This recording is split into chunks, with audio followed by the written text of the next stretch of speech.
Today, we're delving into the realm of GTA 6 Online, the upcoming multiplayer aspect of Rockstar Games' Grand Theft Auto 6. We'll dissect all the insights gathered from leaks back in 2022, alongside an intriguing anti-cheat patent filed by Rockstar's parent company, Take-Two Interactive. This patent offers a glimpse into how the forthcoming online experience aims to ensure a safer environment compared to the current GTA Online. Furthermore, we'll explore a novel method Rockstar plans to implement in GTA 6 for managing online sessions. This innovation promises to infuse the expansive world of GTA 6 with a livelier atmosphere, enriching the player's immersion in its intricacies. Undoubtedly, GTA Online stands as a titan in the realm of multiplayer gaming.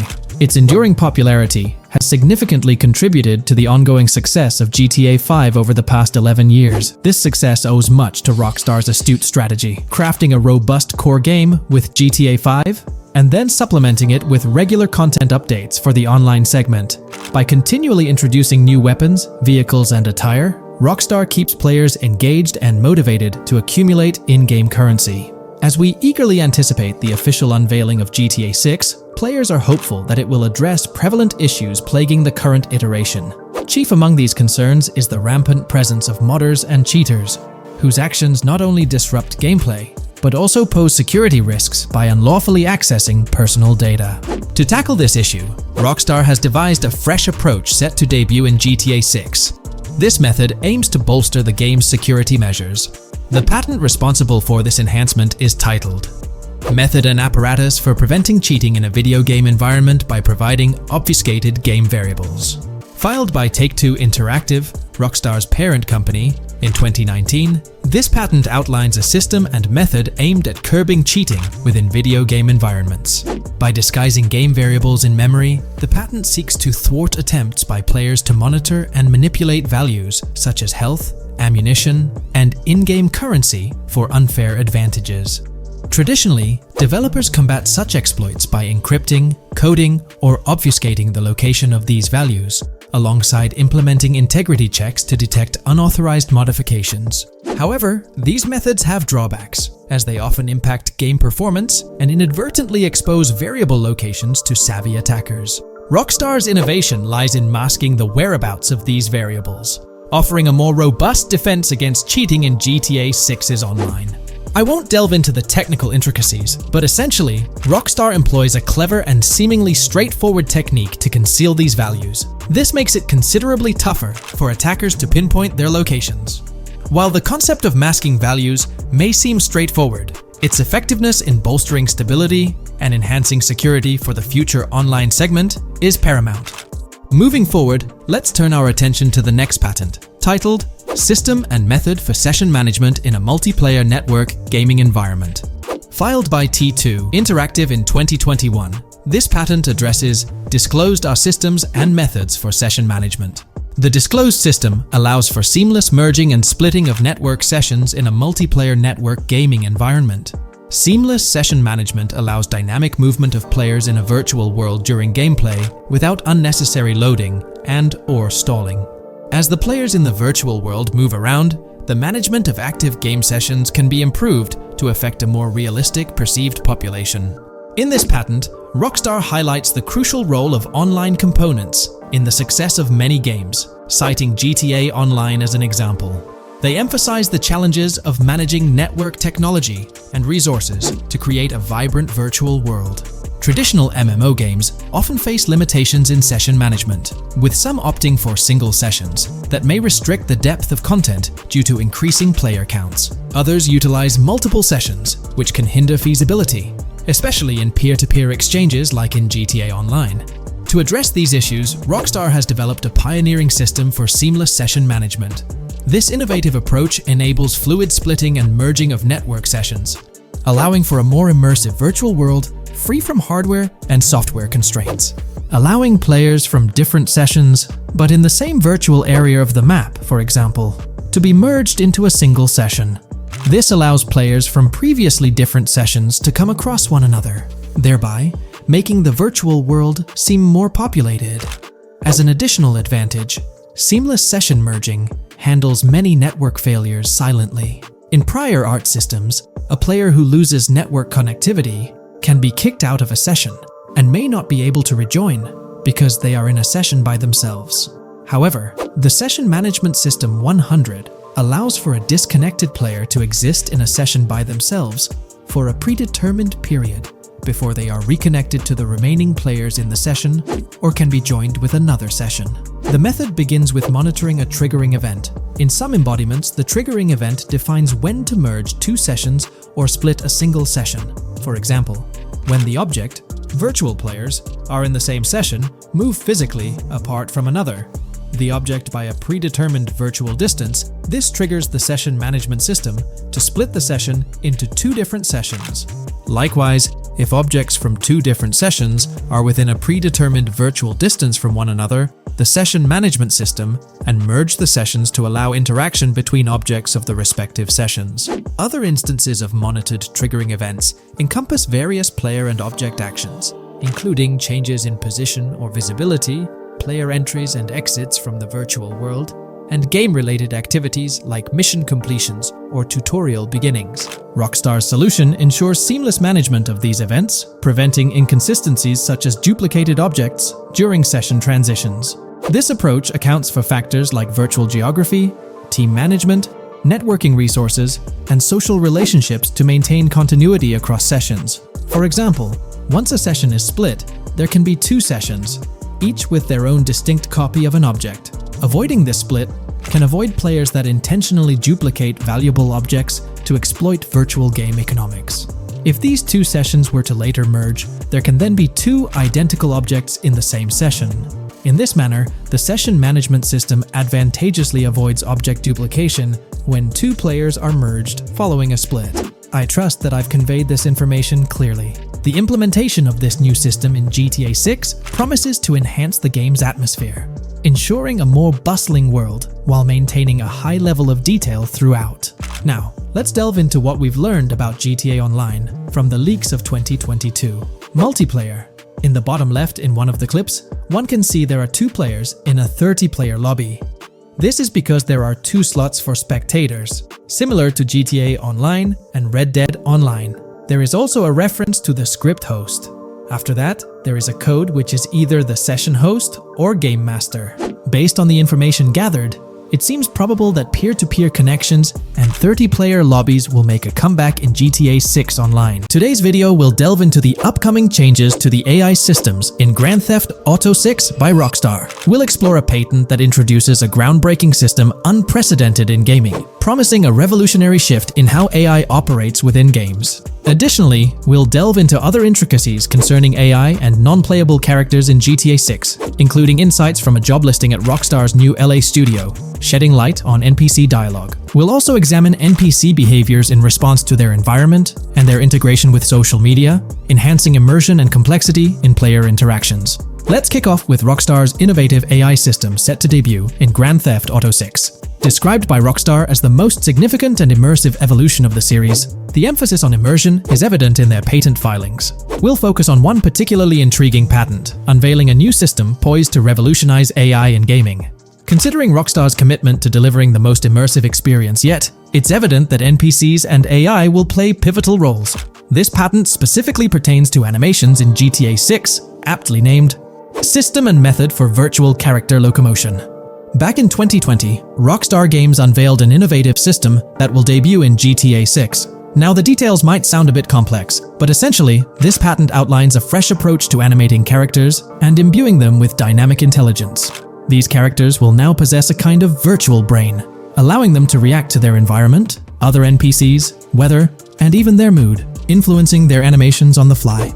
Before this advancement, each character's animation had to be painstakingly recorded in a studio equipped with motion capture technology. This process involved attaching markers to actors' suits and compiling animations into what's called an animation tree. This method was resource-intensive, limiting the variety of animations Rockstar could include in their games. For instance, in GTA 5 and Red Dead Redemption 2, each NPC had its own animation tree, containing all their actions. Animation trees essentially stack animations, blending them together seamlessly and transitioning between them based on player input and in-game conditions. Additionally, motion matching, a feature seen in GTA 5 and RDR2, automatically selects animations based on player actions and the surrounding environment. This results in fluid and lifelike character movements, such as running while shooting, creating a more immersive experience for players. With GTA 6, Rockstar introduces an innovative system designed to optimize resources and streamline animation data. This approach allows for more content within the game while offering a broader array of animations. It shares similarities with motion matching but diverges in its utilization of a new framework. Rather than relying on conventional animation trees, character animations will be predominantly data-driven, adapting dynamically to environmental cues. These animations will be categorized into distinct motion types, representing unique character styles. Each character will possess a designated motion type, enhancing the depth and realism of their movements. As an illustration, let's consider various states such as tired, injured, and normal, each corresponding to a set of animations. Additionally, every character will possess their own blackboard, a virtual representation of their current state and surroundings. This blackboard stores crucial data including the character's condition, location, weather, temperature, and more. Utilizing this information, the game's code dynamically selects appropriate animations or styles for the character, enhancing their responsiveness to the virtual world. For instance, in the Ocean Drive scene from the trailer, we observe a character seated on the sidewalk. As a group of NPCs pass by, he attentively observes them, reacting accordingly to their presence. With this system, the gameplay experience is poised to become even more immersive. It will prioritize environmental data, including the presence of other NPCs and vehicles, alongside factors influencing the character's mood. Consequently, NPCs will exhibit previously unseen levels of reactivity, shifting focus to a noteworthy job listing from Rockstar's recruitment opportunities. Last year, Rockstar opened a new studio in Los Angeles. From what we know, it's purely a new motion capture studio, so they have another one besides the one in New York, mainly to record NPC dialogue probably. This discovery confirms that. I checked Rockstar's careers page just now, and there's a job offer at Rockstar LA for Associate Writer Pedestrian and Ambient Dialogue. This could indicate that they are still writing and recording GTA 6 NPC dialogue right now. This suggests that the development team is currently engaged in scripting and recording NPC dialogue for GTA 6. You can find the specific responsibilities outlined in the job description provided. It says, write funny, character-driven, and unique dialogue for our ambient population. Work with key stakeholders to understand and support the technical requirements for player-led, dialogue-based interactions with our ambient population. Provide exciting dialogue that works within the strict constraints of a complex game system. Undertake self-motivated research and leverage that research to enrich your writing. Understand and match the tone of our games. This underscores the commitment of Rockstar to ensuring that GTA 6 remains true to its franchise roots. Aligning NPC dialogue with the established GTA universe bodes well for the game's authenticity. Shifting gears to another aspect related to NPCs, let's delve into how they'll integrate with social media. Not only will NPCs exhibit more lifelike behaviors and interactions with their surroundings, but they'll also engage with social media platforms, a novel addition to Grand Theft Auto 6. Here's a rundown of the phones observed. NPCs will be equipped with various phone models, as evident from both images and the trailer. Notably, NPCs will actively engage with their phones, which boast fully functional cameras and displays, an improvement over GTA V. For instance, in a scene from the trailer set on Ocean Drive, an NPC can be observed capturing photos or videos with their phone. The displayed imagery accurately reflects the NPC's point of view, suggesting the possibility for NPCs to record and share in-game content on the virtual social media platforms. Let's delve into an intriguing Reddit post that delves into this aspect further. Here's why NPC-recorded TikToks aren't as far-fetched as you think. A common speculation point I see on this subreddit is the potential for NPC-recorded TikToks for the game's social media that was teased in the trailer, like someone filming you commit a crime and you later seeing that post online. Many have dismissed this as far-fetched in terms of development complexity, but I wanted to discuss why it's plausible.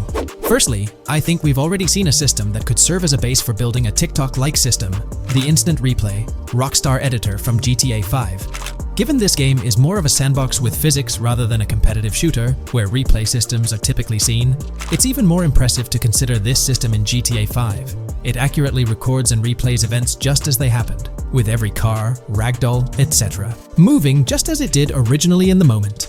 The tech behind this isn't actually recording like a camera and replaying, it's really just recreating it, which again makes it impressive how much time Rockstar put into it, making it accurate.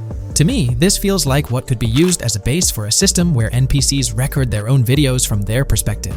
This next thing is something I could have sworn I remember hearing long ago, but can't seem to find, and was hoping someone on here remembers too. Back before GTA 5's launch, there were details revealed through various interviews, magazines, etc., and I remember hearing or reading something about being able to watch your own crimes on Weasel News on the TV. This obviously didn't end up in the game, but there is a slight remnant of it in GTA Online. Am I the only one who remembers this being mentioned for single player though? Maybe my mind is playing tricks on me. Anyways, this last point is actually from the trailer, at the 0:33 mark. In this scene, we see a lot of NPCs hanging out on a busy street, and one NPC in particular recording on his phone. As we know, Rockstar's trailers are always all in engine, no CGI cinematics, so I think it's worth noting that it looks as if his screen is accurately showing what he's looking at. My screenshot is zoomed in, but if you got Hatmark on the trailer, you can see it matches up to what he's looking up at. Could this be a hint towards said system, or just a nice detail? Rockstar has a reputation for delivering what they showcase in their trailers, often exceeding expectations. Their dedication to enhancing NPC interactions in GTA 6 underscores their commitment to creating a vibrant and authentic game world. I'm curious to hear your thoughts on these developments. Feel free to share your opinions in the comments below.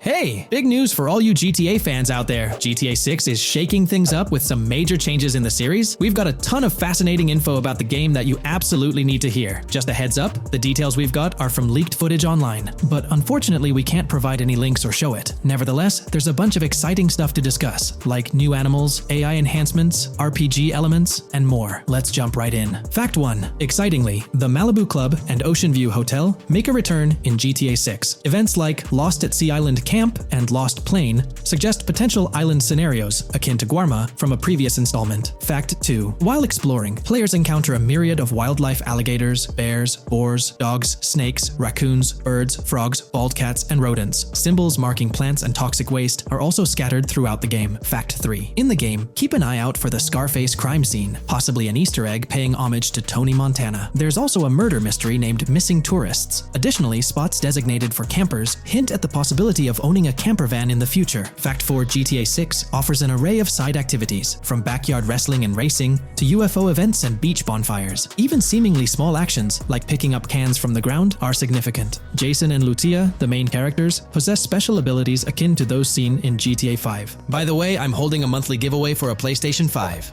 You just need to subscribe and you're entered. Now, back to the video. Fact 5. Jason and Lucia's safe house serves as a motel, a central hub for their activities. The game's world features various street gangs, each with its distinct vibe. Characters exhibit different personalities, including romantic, chaotic romantic, cool, pragmatic chaotic, and pragmatic cool. Fact 6. Gameplay enhancements in GTA 6 introduce the option to use zip ties on NPCs for stealth mechanics, alongside the ability to carry bodies, enriching the depth of stealth elements. Fact 7. The gunplay in GTA 6 mirrors the mechanics seen in Red Dead Redemption 2 and Max Payne 3. It might be worth exploring those games before GTA 6's release if you haven't already. And activities? GTA 6 offers an abundance, from fishing and wild golf to basketball, football, and soccer. There are gyms for training, a yacht club, and even a racetrack. Fact 8. Prepare for a contemporary setting, post-GTA 5 events. The game meticulously recreates numerous Miami landmarks, such as a grand tennis court, a bustling football stadium, and a lively amphitheater. The map encompasses an airport and a functional tram system with an airport stop. And that's not all. The Florida Keys and a swampy region named Grass Rivers, reminiscent of the Everglades, are part of the game. Players can navigate swamp boats in this area. Fact 9. GTA 6 boasts a diverse arsenal, from melee options like golf clubs, pool cues, crowbars, and bats to a spectrum of firearms ranging from pistols to snipers and RPGs. The weapon selection is extensive. You can even personalize how your character handles weapons. Additionally, there's an assortment of throwable items like grenades, Molotovs, and yes, even golf balls. Fact 10. Get ready for some seriously upgraded NPC interactions. Now, you'll have choices such as threatening, robbing, shooting,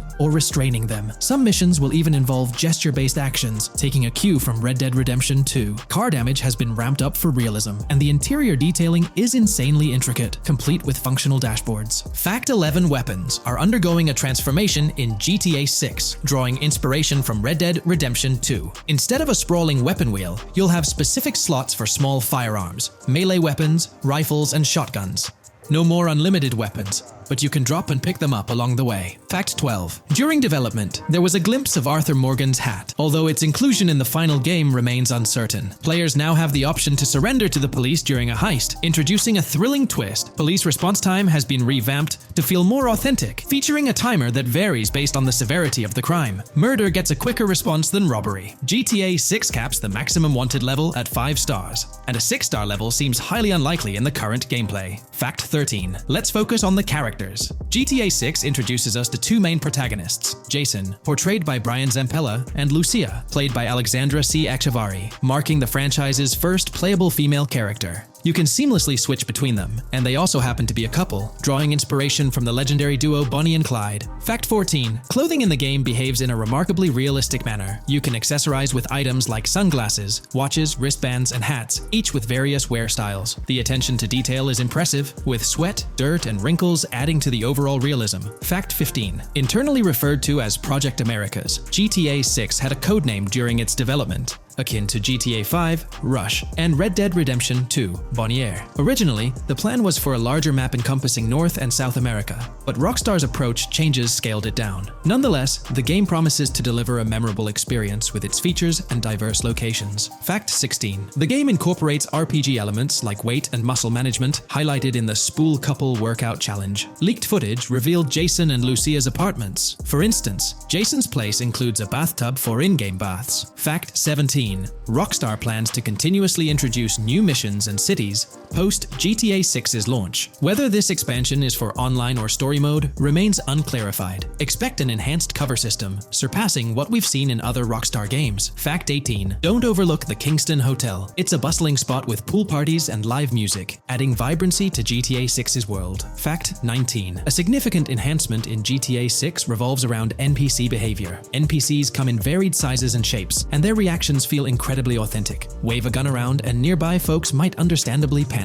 The game also features an intricate injury system, including concussions. Fact 20. Now, let's delve into the stunning visuals and exciting new features. Characters will naturally grow facial hair over time in GTA 6. Moreover, the game world will introduce a social platform called What's Up, resembling a playful version of WhatsApp. Excitingly for fans, spoof versions of social media platforms like Life Invader, Facebook, Bleeder, Twitter, and Snapmatic, Instagram, are making a comeback. Fact 21. Let's focus on our main characters, Jason and Lucia, each with their own inventory and a shared one. Your inventory can hold a variety of items like wine, soda, and fruit. Additionally, there's a duffel bag system facilitating easy transportation of supplies and weapons. Fact 22. Rockstar approaches storytelling in GTA 6 with greater caution, avoiding offensive jokes and being considerate about groups that might feel targeted. The narrative unfolds through chapters, akin to Red Dead Redemption 2's structure. Fact 23. Robberies take center stage in GTA 6, spanning from significant heists to smaller scores. There are easy scores like targeting bingo body shops, burnout skirts at Cafe Caraway, clothing stores, food trucks, massage parlors, and more. Moreover, the inclusion of robbing shipping containers elevates the thrill to a whole new level. Fact 24. Gameplay takes a significant leap.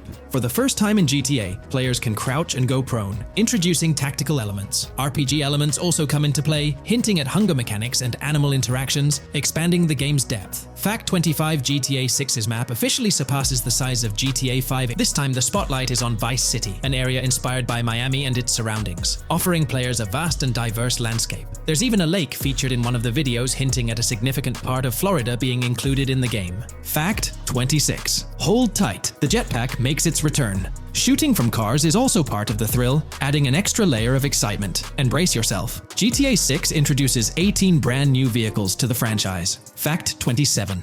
In GTA 6, players will encounter various events, including random muggings and NPC-hosted yard sales. There are hints at riding events, which could potentially mean horse riding, possibly involving the Red Dead Redemption 2 team. Fact 28. Police AI has undergone significant improvements compared to the previous game. Instead of blindly rushing in, they exhibit more realistic and intelligent behavior. If you commit a crime and escape in a vehicle, cops will note down the specific vehicle and license plate, making evasion more challenging. Fact 29. Let's delve into the notable emphasis on indoor locations in GTA 6. There's a plethora of diverse interiors to explore. Motels, hotels, restaurants, pawn shops, supermarkets, fast food joints, gun stores, shooting ranges, and the Vice City metro station. Moreover, they've added functional elevators to enhance the immersive experience. Interestingly, there's a risk of players getting banned from stores, adding an intriguing dimension to the gameplay. Fact 30. New Arsenal Alert. The spear gun makes its debut, allowing players to shoot underwater spears at their targets. Moreover, there's an array of gear at your disposal, such as binoculars, cut-off tools, flashlights, immobilizer bypasses, slim jims, USB drives, tasers, zip ties, and auto dialers.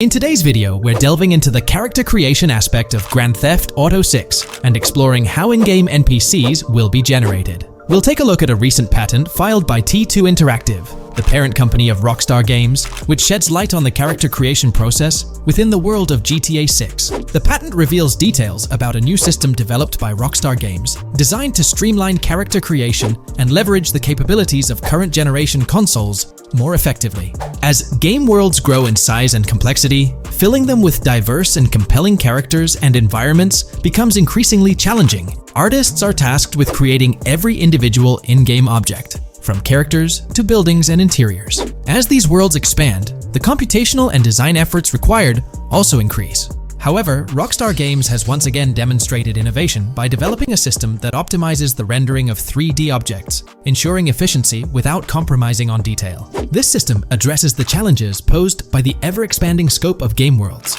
The patent we're examining in this video is titled System and Method for Game Object and Environment Generation. This video takes a deep dive into the generation of building interiors and characters within the expansive world being crafted by Rockstar Games. The patent starts off by providing an overview of how objects function within 3D spaces, as explained by Rockstar. Objects used in 3D graphics, often called assets, are a combination of geometry data, for example, the 3D model, and data for textures associated with the geometry data.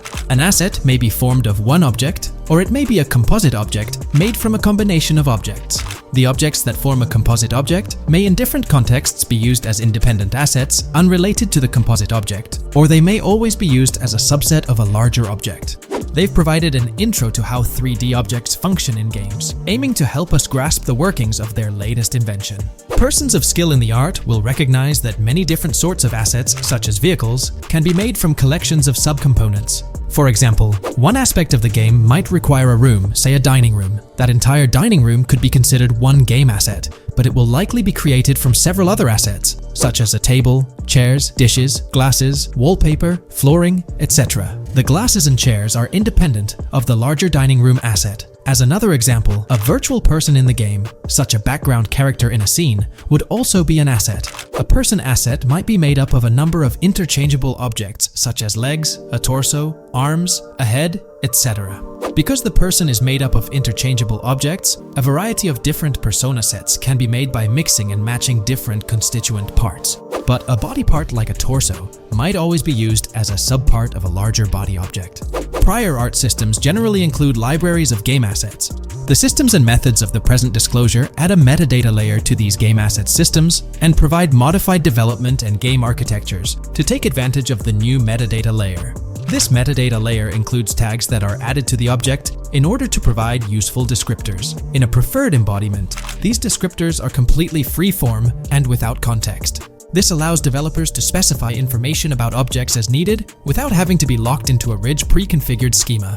Rockstar's new system introduces an additional metadata layer and utilizes tags for enhanced functionality. In the next section, they provide examples illustrating how this tagging system will operate. For instance, characters and virtual beings within the game world will be assigned tags like skinny, chubby, average, attractive, ugly, young, old, and so on. They explain that this tagging system won't just apply to the 3D models or textures alone, but to the entire object package, which includes the model and its associated textures. Essentially, every aspect of a particular character will be tagged. For example, skin textures for elderly characters will be tagged as old, while arms and torsos for heavier characters will be tagged as chubby. They also list other tag examples provided by Rockstar, such as sporty, hipster, emo, preppy, nerdy, luxury, basic, new, worn out, business, and formal. Moreover, each component can have its own tag, and there can even be collections of assets with tags. Furthermore, They explain that all these assets can be stored on servers for easy developer access via an application programming interface (API). Additionally, these assets can be stored in various formats like XML, limited text, binary encoding, relational databases, and others, depending on the developer's proficiency. The systems and methods of the present disclosure further advantageously use the metadata via a rule set layer that uses the metadata to increase the speed and efficiency of game rendering, world or scene creation, game script execution, and rendering fidelity. In particular, the rule set allows designers to add context to the tags and to control their use by setting rules for the asset usage and the asset's interaction with the game and other objects. These rules are unrestricted and can be used to provide a wide variety of different capabilities and restrictions for objects. Let's take a look at how these tags will be put into action. For instance, if a jacket object is created, a tag like additional top garment can be assigned to it. Then, during gameplay, certain rules might search for this specific tag to identify objects like jackets. Furthermore, in a cold setting, the character's health stat may decrease at a slower rate because the character stays warm with the additional top garment. Moreover, the additional top garment tag could enhance rendering efficiency. For instance, if a character wears a shirt underneath a jacket, the shirt occupies memory space. Since the shirt is mostly covered by the jacket, Rockstar plans to replace the full shirt with a smaller texture, only containing the visible parts under the jacket, thus conserving memory. The combination of tags and the rule set can also be used advantageously for procedural generation of game objects and environments. For example, a game scene could be created in a game script by calling assets based on tags, rather than calling the assets explicitly. For example, if the game scene called for virtual characters in a movie theater, the game designer could simply specify a need for predetermined X number of characters with casual dress. If the designer wanted a sci-fi movie playing at the theater, it might also call for a higher percentage than normal of characters tagged nerdy. The metadata rule set interface would interpret these general instructions at game runtime to randomly generate virtual characters fulfilling those needs. Additionally, this system offers increased efficiency. For instance, the entire character object doesn't need to be packaged before streaming to the GPU for processing. Instead, they can be generated directly on the GPU using existing model and texture assets. Of course, Rockstar aims to utilize as many preloaded GPU textures as possible, while maintaining a realistic variety in the scene.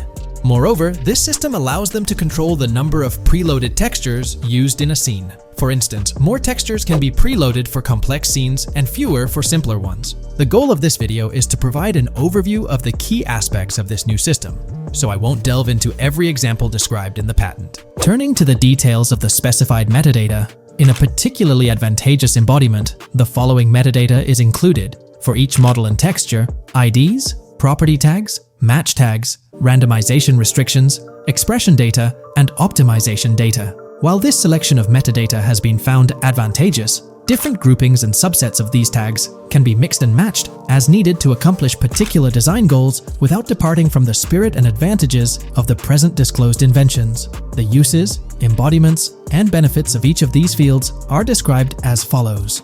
These elements constitute the metadata, and while I won't delve into each one individually, they essentially represent the various tagging methods Rockstar employs to organize models and textures. These tags facilitate accurate and efficient filtering and sorting of assets within the virtual world. I trust this video provided you with an understanding of the tagging system Rockstar has devised. I'm personally excited about the potential for greater NPC variety in this vast world. Feel free to share your thoughts in the comments below.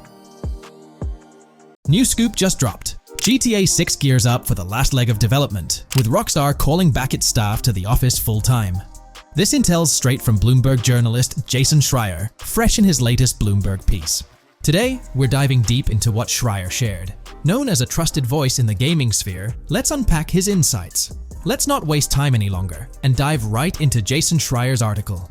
Grand Theft automaker Rockstar Games asks workers to return to office 5 days a week. Rockstar Games, a division of Take-Two Interactive Software, will ask employees to return to the office 5 days a week beginning in April, as the video game maker enters the final stages of development on its next game, the hotly anticipated Grand Theft Auto 6. In an email to staff on Wednesday, reviewed by Bloomberg, Rockstar head of publishing Jen Kolber said the decision was made for productivity and security reasons. The company has faced several security breaches, including a massive dump of early footage from the new Grand Theft Auto and an early trailer that leaked in December. Kolbe wrote that the company also found tangible benefits from in-person work.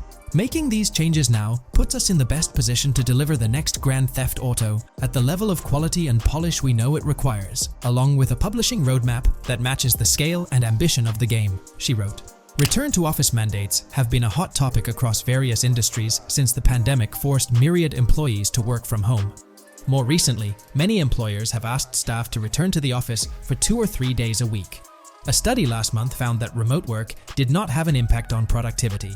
The issue has been particularly controversial among video game workers, thanks to the volatility of the industry and its lack of a centralized workforce.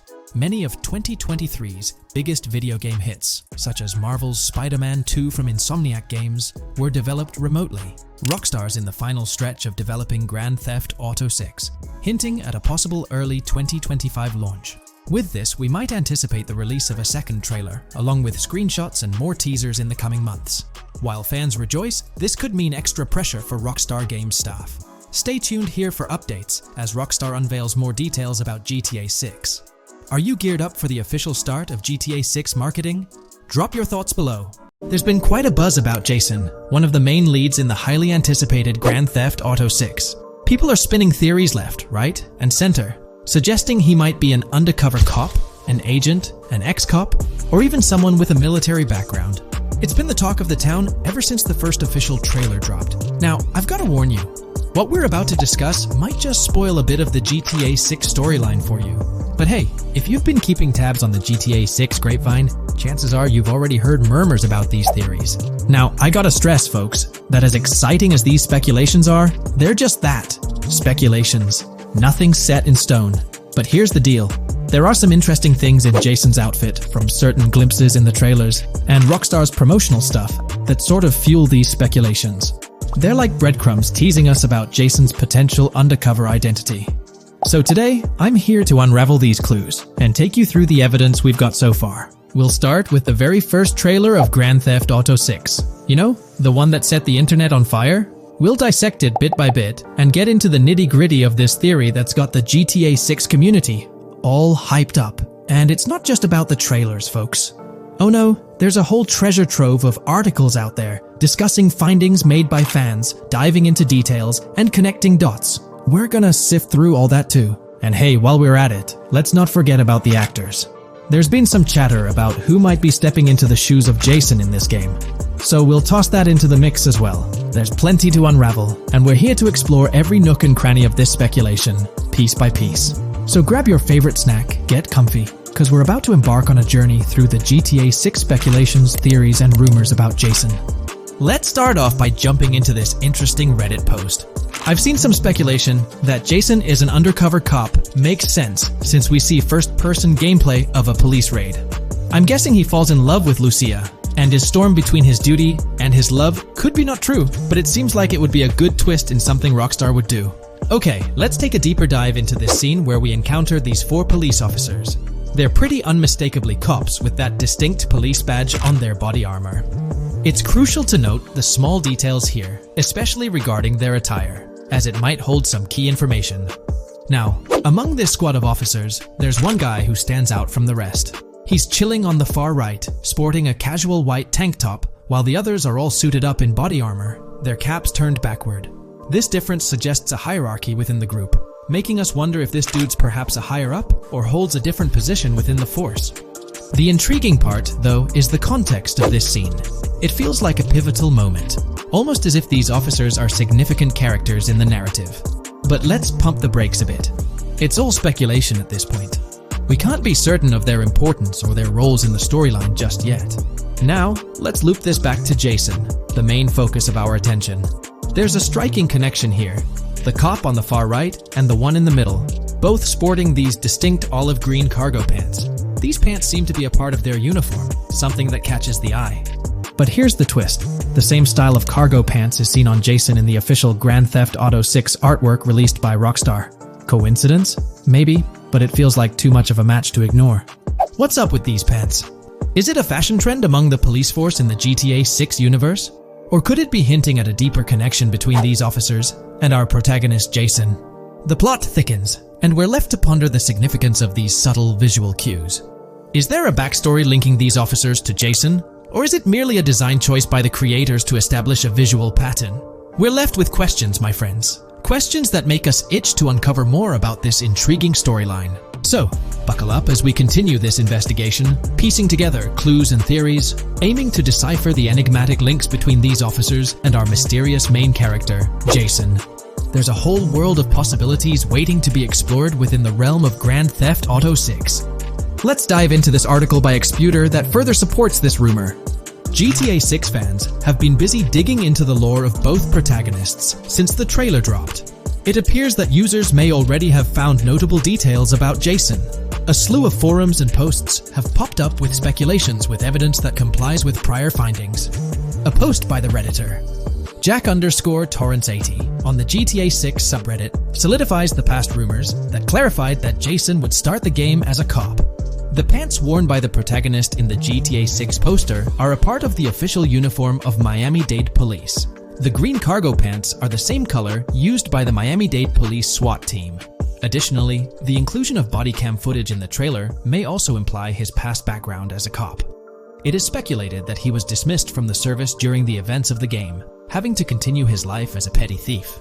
In the side-by-side comparison, you'll notice something intriguing. Those pants on the right in the image are an exact match to the ones worn by those police officers in the trailer clip. The detailing with those black bands and the gun holsters, it's all there. But here's where it gets interesting. Jason, in the official artwork, doesn't seem to have any of those gun holsters. It's as if he decided to part ways with that gear when he left the police force, holding onto only those distinctive pants. Now, about that white tank top he's sporting in the artwork, it bears a striking resemblance to the one worn by the cop, positioned on the far right in that clip. It's these little connections that make you wonder if there's more to it than meets the eye. Could it be a deliberate choice by the creators to hint at Jason's past, subtly linking him to the law enforcement world? Or is it just a coincidence? In the comments of the Reddit post, a user says, he is probably a dismissed cop or soldier, got too desperate and started to do petty crimes. Lucia brings him the local connections and scores, and he uses his former police training skills in weaponry and vehicles. A dismissed corrupt cop or soldier, a freshly out of jail ex-prisoner. Victor Vance and Tommy Vercetti. And there could be more parallels between these two pairs of characters if you think about it. Vic was being betrayed again and again in his storyline. When he finally decided to quit, his brother pushed him to enter another deal with Tommy, which eventually killed him. Tommy, on the other hand, is a more cunning and ambitious person. He promised Rosenberg to leave him a piece of his Vice City empire, but later abandoned him and left him exiled in Las Venturas.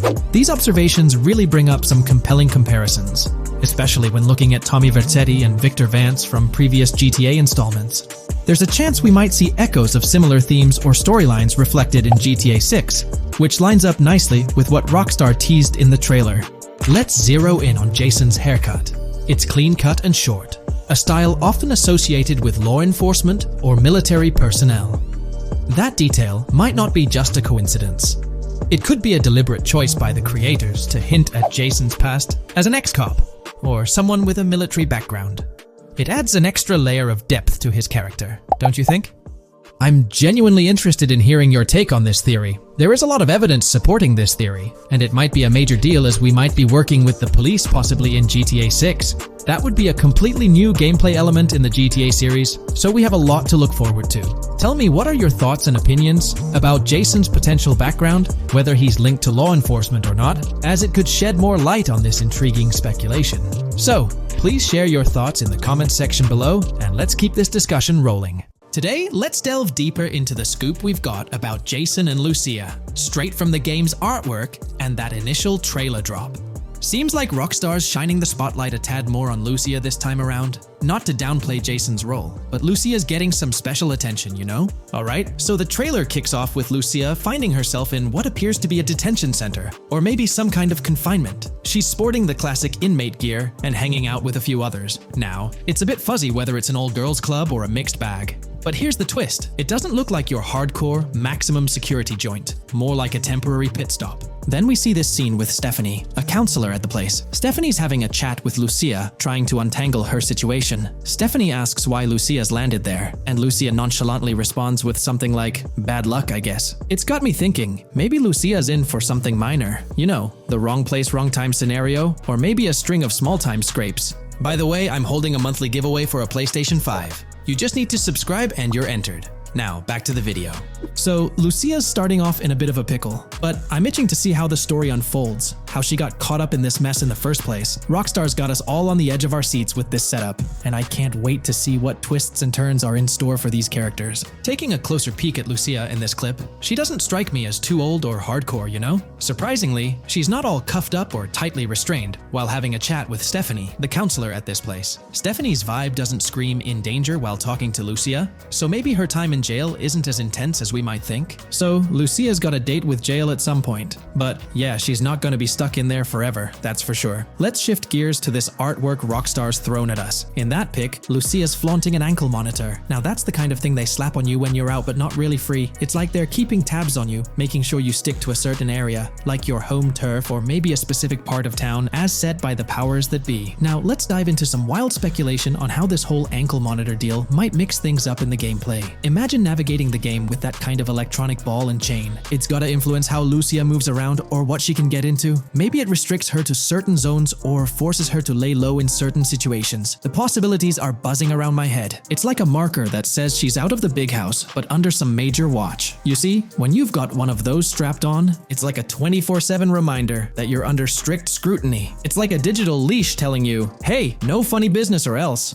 Now think about how this could shake up the game's map dynamics. Rockstar might play a throwback card to the old GTA vibes, where you're restricted to certain parts of the map at the start. As you progress through the story, you gradually unlock more turf to roam. Picture Lucia, stuck in a zone until she can shake off that monitor, whether she manages to ditch it by some gutsy escape, or someone legally gives her the green light. Fast forward a bit, and we spot Jason and Lucia in a pretty dicey scene. Jason's in the driver's seat, Lucia's riding shotgun, and they're peeling away from what looks like a scene post-crime. A couple of cop cars are hot on their tail, lights flashing, and sirens blaring. Jason's got his hands tight on the wheel, sneakily glancing at the cops as they whiz past. Then, when they're out of sight, he shoots Lucia a glance that screams serious concern. It's crystal clear these two are linked somehow, tied together by that ankle monitor and whatever legal trouble they're entangled in. How's that for a curveball in the storyline? There's this air of suspense and questions lingering. What did they do? And how does it all connect back to Lucia's time in the slammer? The plot thickens, and I'm itching to see where this tangled web leads us. Let's zoom in on Lucia for a moment. You know, it's not giving off that classic jailbreak vibe. When you make a daring escape from the big house, you don't come out with an ankle monitor like you've been given a hall pass. Nah, it's more like you become public enemy number one, constantly dodging the long arm of the law. It's got echoes of that on-the-run feel from Red Dead Redemption 2, where you're always watching your back. Wonder if Rockstar's planning to revisit that kind of storyline here? But here's a thought that's been gnawing at me. What if Jason's got this noble quest to keep Lucia out of hot water? Could be, but there's this lingering sense that they've got some pressing reasons behind these actions. It's like they're in this situation either by design or due to some pressing needs. Speaking of which, let's take a peek at the next scene in the sequence. You've got Lucia holding a bundle of cash that could make anyone's eyes widen, stacks of 20s and crisp hundreds. And what's she doing? Nonchalantly turning away from law enforcement? It's like we're getting a glimpse into the aftermath of a successful heist. And then there's this sight, both of them, dressed up with bandanas and masks, keeping their identities under wraps as they bolt out of what seems to be a rundown corner store situated in the middle of nowhere. There's this air of confidence about them, but choosing a low-profile place like this hints at something. They're not doing this for kicks. No, it's like they're in dire need of funds. Now let's talk about Jason's wheels. It's not some flashy top-of-the-line ride like you'd expect from Michael DeSanta's swanky tailgater in GTA 5. Nope, Jason's driving an older model, something more modest. It gives off this vibe that they might not be swimming in cash. The whole picture seems to paint a story of urgency. Lucia's holding a stash of cash, they're hitting a low-key spot, and Jason's not cruising around in luxury. It's like they're pushed into a corner, perhaps strapped for cash, and pushed into some tough choices. There's definitely more to this tale than meets the eye. Let's dive into Jason and Lucia's ride. They're cruising around, making these slick turns and slides. It doesn't seem like they're trying to dodge cops. You can even hear Lucia kinda squeal. She's gripping the car's side in a way that screams thrill ride.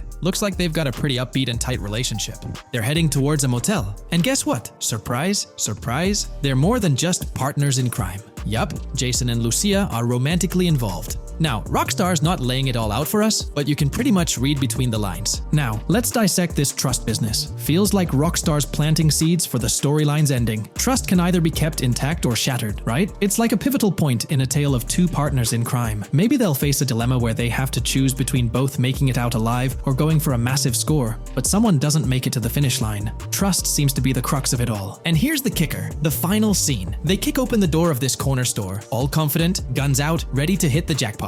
The story concludes on that note. Now, let's switch lanes and talk about the trailer's song choice, Tom Petty's Love Is a Long Road. Interestingly, there's a tweet from Tom Petty's account expressing gratitude for having their song featured in GTA 6's first trailer. The song itself talks about the struggles of maintaining a relationship, how it's not a smooth ride, but worth the effort. So, GTA 6 might just be more than a crime tale. It's shaping up to be a love and trust story. I think Rockstar's aiming for their twist on a Bonnie and Clyde vibe with Jason and Lucia. That's pretty much all the scoop we got about them in the Grand Theft Auto 6 trailer. They didn't spill much, but we kinda got a glimpse into their journey, the hurdles they face, and this theme of trust that seems to run deep in their story. There's this one scene where it looks like they're gaining some traction in their journey. Jason's driving, Lucia's standing up in the passenger seat, and some paparazzi or somebody's snapping their pics. Seems like they've leveled up from their clothes to the car they're driving. So, at some point in the story, they might hit some highs. But knowing how these stories go, it could all come crashing down by the end. So, that's pretty much the lowdown on Jason and Lucia, our main characters in GTA 6. Can't wait to dig into their stories more. What do you folks reckon the GTA 6 plot's gonna be like? Which character are you stoked to play? Drop your thoughts in the comments below. And hey, if you like this video, a thumbs up would be cool. Hit that subscribe button if you're new here and want to stay updated on all things GTA 6.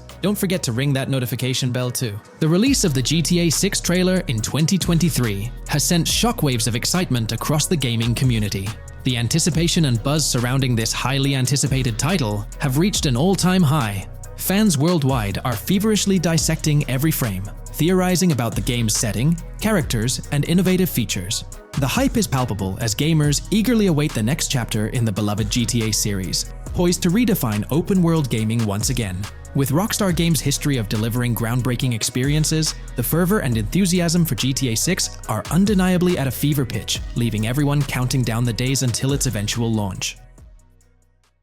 Hey there, great news for GTA fans. GTA 6 is making some big changes to the series. We've got a load of interesting info about the game that you should definitely hear about. Just a heads up, the details we've got are from leaked online footage, but sorry, no links or showing it. Still, loads of cool stuff to share, like new animals, AI changes, RPG elements, and more. Let's dive in. Fact 1, interactions with NPCs are getting way cooler. You'll have choices like threatening, robbing, shooting, or restraining them. Some missions will even have gesture-based actions, like Red Dead Redemption 2. Car damage is more realistic, and the insides are crazy detailed, with working dashboards. Fact 2. Let's talk weapons. GTA 6 is changing things up, taking a page from Red Dead Redemption 2. Instead of a big weapon wheel, you'll have slots for small firearms, melee weapons, rifles, and shotguns. No unlimited weapons, but you can drop and pick them up as you go. Fact 3. In the developmental phase, there was a sighting of Arthur Morgan's hat, though it's uncertain if this will make it to the final game. Players now have the option to surrender to the police during a robbery, which adds a thrilling twist. Police response time has been updated to feel more real, displaying a timer that varies based on the crime's severity. A murder, for instance, prompts a faster response than a robbery. The maximum wanted level is capped at 5 stars in GTA 6,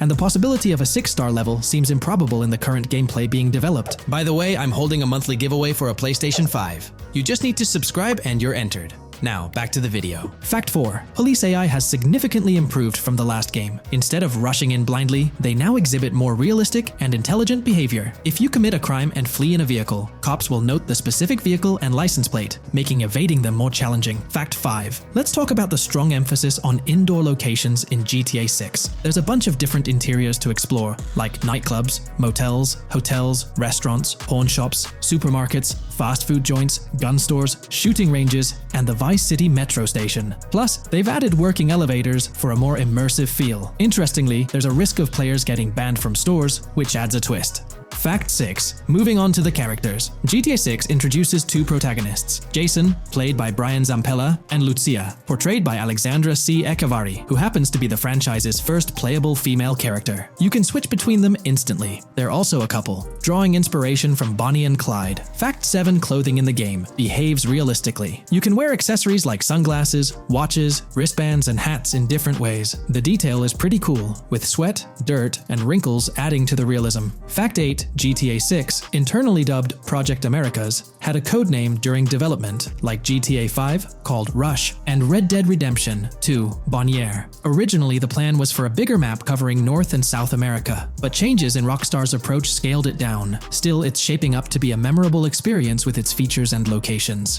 Fact 9.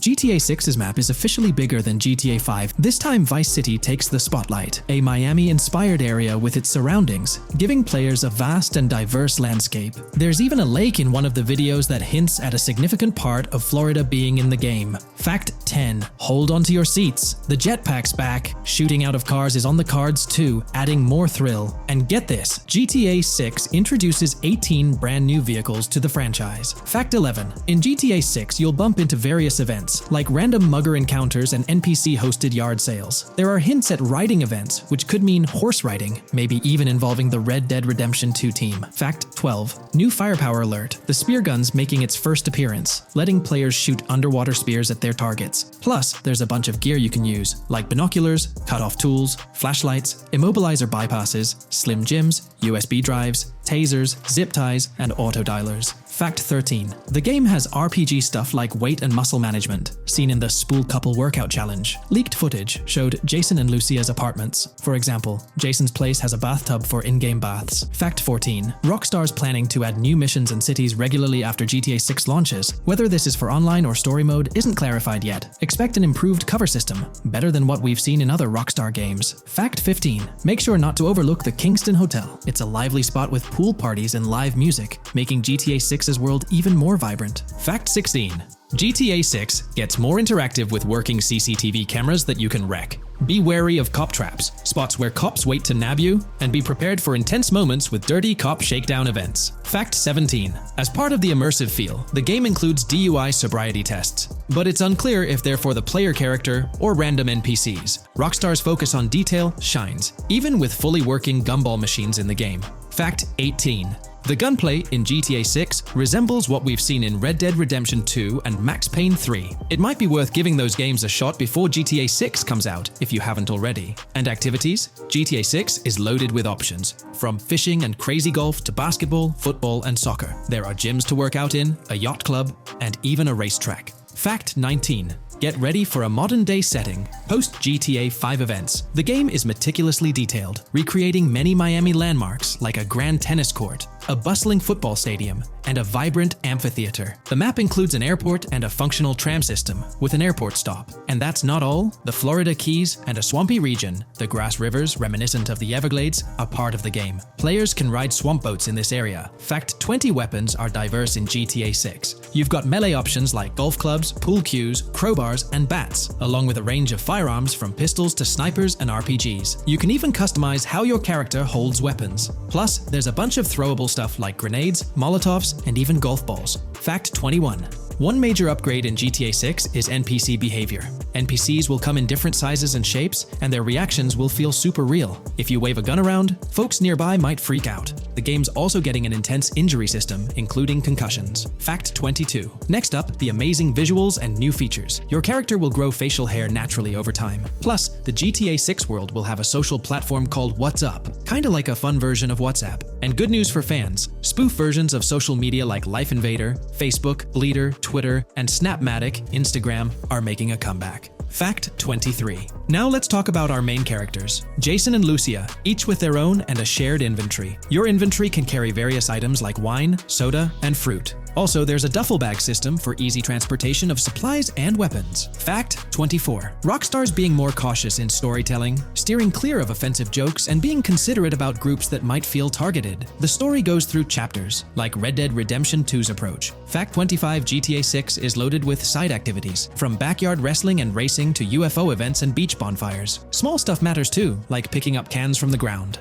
Jason and Lucia, the main characters, have special abilities similar to those in GTA 5. Fact 26. Jason and Lucia's safe house is a motel, a hub for their activities. The game's world has various street gangs, each with its own vibe. Characters have different personalities like romantic, cool, pragmatic, chaotic, and pragmatic cool. Fact 27. Gameplay tweaks in GTA 6 include the ability to zip tie NPCs for stealth elements, and the option to carry bodies, adding depth to stealth mechanics. Fact 28. Robberies are a big deal in GTA 6, ranging from big heists to smaller scores. You've got easy scores like hitting bingo body shops, burnout skirts at Cafe Caraway, clothing stores, food trucks, massage parlors, and more. And now, there's even the chance to rob shipping containers, which adds a whole new level of excitement. Fact 29. Gameplay is stepping up. For the first time in GTA, you can crouch and go prone, bringing in some tactical vibes. RPG elements are also in, with hints about hunger leveling and animal interactions, adding depth to the game. Fact 30. Excitingly, the Malibu Club and Ocean View Hotel are back in GTA 6. There are hints at events like Lost at Sea Island Camp and Lost Plane, suggesting possible island scenarios like Guarma from an earlier game. Fact 31. While exploring, you'll meet loads of wildlife, alligators, bears, boars, dogs, snakes, raccoons, birds, frogs, bald cats, and rodents. You'll also spot symbols for plants and toxic waste around the game. Fact 32. In the game, watch out for the Scarface crime scene, maybe a nod to Tony Montana as an Easter egg. There's also a murder mystery called Missing Tourists. Plus, spots for campers are scattered around, hinting at the chance of owning a camper van later. Remember, these details are from development footage, so they might change before the final release. Still, they give us a great peek into what Rockstar's cooking up for GTA 6.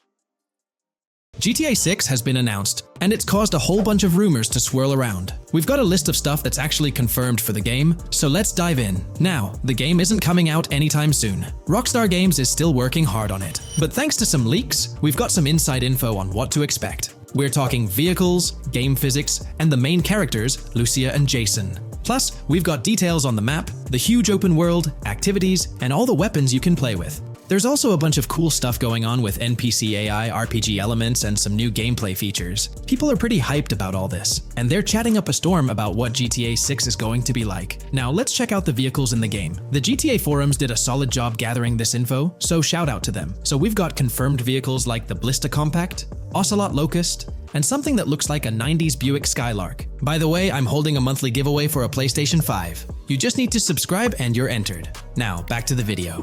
There are a bunch of other cars too, without official names, like a 90s Chevy Caprice, a 2016 present Chevy Malibu, a Chevy Sonic, and a 2018 to 2022 Honda Accord. Rockstar usually gives these cars funny names. Other rides include the Albany Primo, Benefactor Shafter LWB, something that's like a mix of Ford Explorer and Tahoe from the 90s or 2000s, a 2018 present Toyota RAV4, with Lexus NX vibes and a Mercedes grille, the Pegassi Tauros, a 1980s Jeep CJA Scrambler, a 5th Gen F150, a G20 conversion van, a Brute Camper, a Vapid Speedo, HY Mixer, Metro Mover, D-Class Sheriff SUV, Mobatsu Sanchez Livery, Nagasaki Street Blazer, a 1970s Ford Ranchero, a 1971 Buick Estate, an Albany Emperor, D-Class Turbo Sabre, Yoga Classic, the Contender, and Sadler. And don't forget the Slam Van pickup, Bobcat XL, an updated Regina Alpha, Gauntlet Classic, Moonbeam Helion, Boxville Go Postal, an unknown Albany car that's based on a 1959-60 Cadillac, a Rebel, some Asian sedan,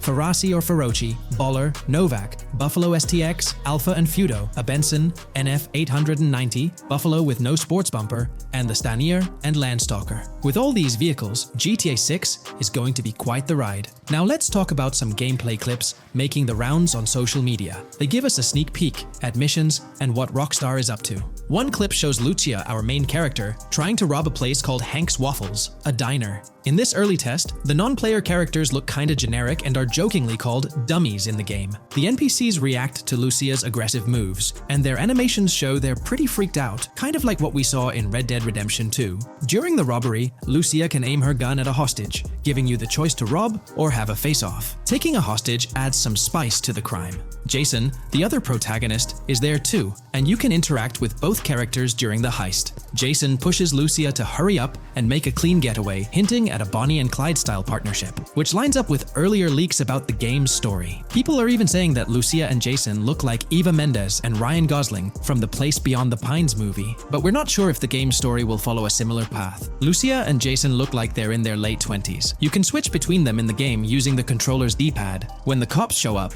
Lucia can threaten another hostage, and it leads to a face-off with the police outside. The outdoor area looks like it's inspired by northern Florida with all the greenery. While trying to escape, Lucia and Jason rack up 2 wanted stars, but instead of a shootout, they skillfully maneuver through parked cars and hijack a police cruiser. You can tell it's an early part of the game from the tutorial-like prompts, including one about the police getting smarter and remembering cars involved in crimes. The clip ends with Lucia driving off in the stolen police car, and Jason assures her they can shake the cops. But their getaway ends with an accidental crash at an old car wash. In the next mission, Jason and Lucia hit up a strip club called Jack of Hearts and run into Dre, who's chatting with another lady. Dre talks about his music dreams and hints at someone named Boopy. During this chat, we get messages from 2 new contacts, Billy and RB Shaw, through a WhatsApp parody. The early footage shows a minimap that looks like the one in GTA 5, with icons that probably stand for missions from characters labeled WM and YJ. As they head up to the VIP second floor, Dre has a run-in with DJ Tip, who's upset about waiting for drinks. Dre steps in, but it's clear that Tip isn't the most popular guy. Dre moves on, and that's where the clip ends. Just remember, this is early development footage, and things might change as the game gets closer to release. Another leak spills the beans on more than 500 world events, encounters, and Easter eggs you'll come across while playing. There's too much to cover, but I'll mention a few interesting ones. You'll find stuff like missing tourists, yard sales with new clothes, an event that's a bit like the insurance fraud thing in Saints Row, a voice in the storm drain that might remind you of Pennywise, a Bonnie and Clyde mystery that spans different places, and a workout challenge that suggests fitness activities are back. Players can also stumble upon an island camp, DUI tests, UFO sightings, an animal house, a swamp safari, and even the possibility of playing some crazy golf. There's a hint that the basketball court might be back too.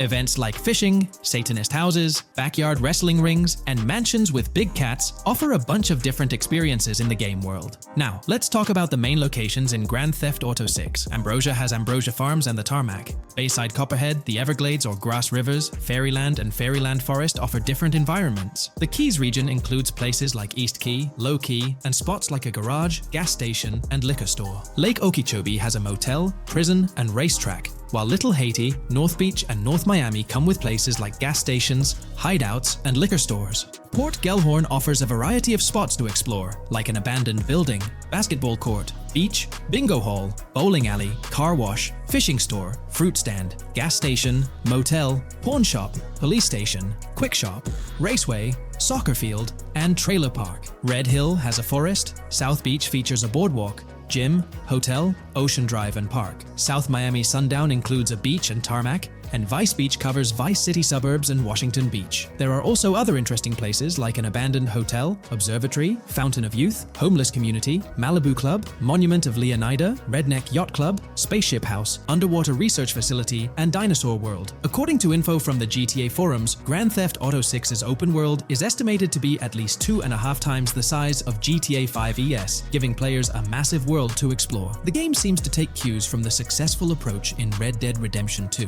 promising a well-designed open world with intriguing mysteries. We've spotted some real-life Florida locations in GTA 6's development footage, like the Homestead Miami Speedway turned into the Port Gellhorn racetrack, and recognizable places such as Portofino Tower, Sombrero Key Light, Solar Amphitheater Bayfront Park, and Lone Depot Park. Even the 1000 Museum, a high-rise condo in Miami, is in the game, showing Rockstar's attention to detail. A metro map that's a match for Miami's real one suggests a deep immersion in the game world. The lush landscapes and greenery might hint at a move into Georgia, but that's just speculation until we get official word. Details like the Vice City Neighborhood Police Department resembling the Miami Beach Police Department show Rockstar's creativity in world design. As always, we're waiting for official announcements to see how all these elements come together in the final game. Until then, the mystery of Grand Theft Auto 6 keeps fans excited. There's a recent leak suggesting that Alexandra Christina Echevarri could be the voice behind Lucia in Grand Theft Auto 6. Her voice from a demo reel seems to match up with Lucia's leaked dialogue. We've covered a ton of info about about Grand Theft Auto 6, from gameplay details to new features. It's important to remember that the game might still be a couple of years away from release, so we'll have to be patient. Now, let's dig into some interesting findings from the leaked clips. We see Jason and his pals hanging out by an in-ground pool in a lower-income neighborhood, cracking jokes about a parody of social media called Life Invader.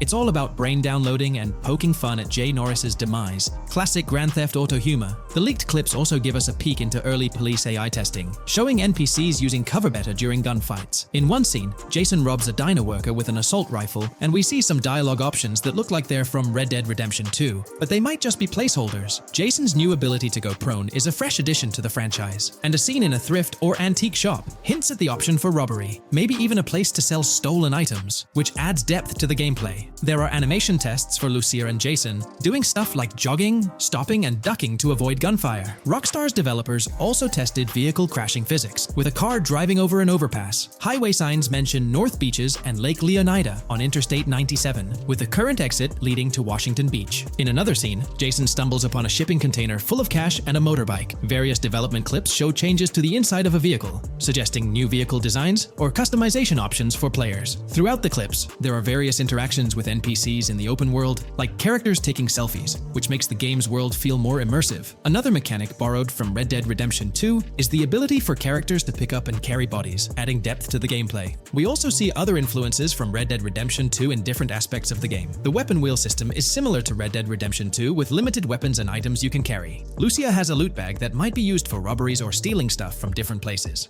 The inventory system lets players hang on to health kits and other items for temporary buffs, and Jason can pick up and drop weapons from his inventory. In one scene, Jason enters a gang member's territory and takes cover behind a truck, and we see unique animations for characters reacting to getting shot. There's a mention of a jetpack that was previously leaked by Tom Henderson, and it's inside the Jack of Hearts Club. The game includes parody logos for social media like Snapchat, Instagram, and Life Invader. Characters have different hairstyles, and there are realistic details, like Lucia's bra showing under her shirt, which adds to the game's realism. A new feature is the ability for players and NPCs to hold their guns sideways, which changes things up in combat. We also see Jason doing some fancy rifle tricks in the air, and another character in a parking lot shoots at him while holding his pistol sideways. The clips mention animations like overdose, which hints at unique actions or events in the game. There are hints of horses and horse riding mechanics, likely inspired by Red Dead Redemption 2. The open world is packed with places to explore, like motels, metro stations, restaurants, pawn shops, and supermarkets. Small details like being able to get a gumball from a quick shop machine add to the overall experience. The game adds RPG elements, like managing food, drinks, sweat, fatigue, and even taming animals, which gives players a deeper gameplay experience. There are references to mountain bike ramps and city bike rentals, promising fun cycling activities. The leaked clips talk about loads of weapons, from regular firearms like pistols, shotguns, and rifles, to unusual ones like golf clubs, baseball bats, and crowbars. Players can also use tools like flashlights, binoculars, and lockpicks. Players can stay in motels and hotels, with the Kington Hotel as one option. There's even a pool party with live music for players to attend. References to the Everglades and wildlife like alligators, snakes, raccoons, and birds hint at diverse and unique environments to explore. A cool addition is the ability to shoot while swimming, which adds a new twist to combat situations. With all these elements, Grand Theft Auto 6 promises to be an immersive and engaging gaming experience. Here's all the information we've managed to gather about Grand Theft Auto 6 so far. Dedicated fans have compiled a 60-page document that meticulously covers every new feature revealed in last year's leaks. These features have been officially confirmed by Rockstar Games, as they originate from the footage Rockstar themselves acknowledged as part of Grand Theft Auto 6. Keep in mind that the game is still in development, so some details might evolve. However, as of now, these are the features you can expect to find in the game. If you're interested in delving into the full document, you can find a link in the description. But bear in mind that it's quite an extensive read, so we'll break it down for you. Let's begin by discussing the game engine. Euphoria physics has undergone adjustments, and improvements have been made to the ragdoll physics and overall game physics compared to GTA 5. Additionally, Grand Theft Auto 6 will incorporate lighting and skybox systems similar to those seen in Red Dead Redemption 2. This means you can anticipate enhancements like volumetric clouds and better lighting, which mark a significant leap forward, even compared to Red Dead 2. One notable detail from the leaks is the presence of heavy fog, a feature not prominently seen in GTA 5, except for snowy conditions. Advanced weather systems will play a more prominent role in GTA 6, adding depth and immersion to the game world. As for characters, we already have insights into several individuals set to appear in the game. While Jason and Lucia are the main protagonists, the leaks have revealed the existence of other characters. These include Dre, not to be confused with Dr. Dre, Sam, a friend of Dre, Kai Wyman, Zach R.B. Shaw, and several others like Vicky, Iris, Shanice, and YJ. It's quite astonishing that we even have details about their heights. Lucia stands at 5 feet 3 inches, while Jason measures 6 feet 1 inch tall. By the way, I'm holding a monthly giveaway for a PlayStation 5. You just need to subscribe and you're entered. Now, back to the video. We've also got details on 3 different gangs set to make an appearance in Vice City: Sand for Sand, a Haitian gang, the Guardia Brothers, and the Far Right Militia. Moving on to tools and items, the list is quite extensive. You can expect to find an autodialer, binoculars, immobilizer bypass, a color tool, painkillers, a pool cue, trauma kits, a golf driver, various food and drink items, a golf putter, a USB drive, a golf iron, a crowbar, a golf wedge, a torch, a slim jim, a tracker jammer, a duffel bag for stashing your loot, cigarettes, and a backpack, again for storing your loot. When it comes to weaponry, the leaks confirm several options: a rocket launcher, an assault rifle, a baseball bat, a polymer pistol, a knife, a bolt-action sniper rifle, a Molotov cocktail, a spear gun, which is intriguing, a smoke grenade, a compact SMG, a flashbang, a micro SMG, a hunter sniper rifle, a heavy machine gun, an auto rifle, and a pump-action shotgun. The weapon wheel system will be divided into 3 sections: weapons, equipment, and gear. This setup is reminiscent of Red Dead Redemption 2, where you had access to your weapons, items, and horse all in one interface. Notably, we've seen glimpses of the ability to hold different weapons in each hand, and there's an additional quick item inventory in the bottom left corner of your screen. In a video clip, we observed an NPC firing at Jason, and shortly after, we noticed that Jason's health was low. A tip appeared on the left side of the screen, indicating, "You were injured. Your health will regenerate slowly. Open your weapon wheel and use a recovery item to replenish your health faster." Unlike GTA 5, where your health regenerated only up to 50%, in GTA 6, it seems that you may regenerate to full health naturally, albeit at a sluggish pace. However, if you want to expedite your healing process, you can employ a medical item. We've got confirmation on 7 open-world activities that will be available in the game. Currently, these activities include dice, golf, fishing, and races. Additionally, there's a van shipment activity, and in one of the videos, you can spot the spawning location for a delivery van event. This location is near the industrial area of Port Gellhorn, and it's noteworthy that there's a warning poster about security cameras in this area, suggesting the need for caution while attempting to rob the van. Now, regarding robberies, if you've seen the leaks, you might remember the Hank's Waffles robbery, which was quite impressive. Jason and Lucia took on the challenge of robbing this massive diner. In another clip, when Jason was entering a store for a robbery, it became apparent that he possessed an ability allowing him to see through walls. The leaks also mention events related to searching vehicle trunks for something valuable, or perhaps finding nothing at all. Moving on, there's another event type called deliveries mentioned, specific to Port Gellhorn. It's somewhat challenging to predict the exact nature of these events, but that's all the information we have for now. As for enterable buildings, Grand Theft Auto 6 is set to offer more opportunities for exploration. Confirmed locations you can enter include the Malibu Club, a pawn shop, the Jack of Hearts, supermarkets, bars, restaurants, apartments, and laundries.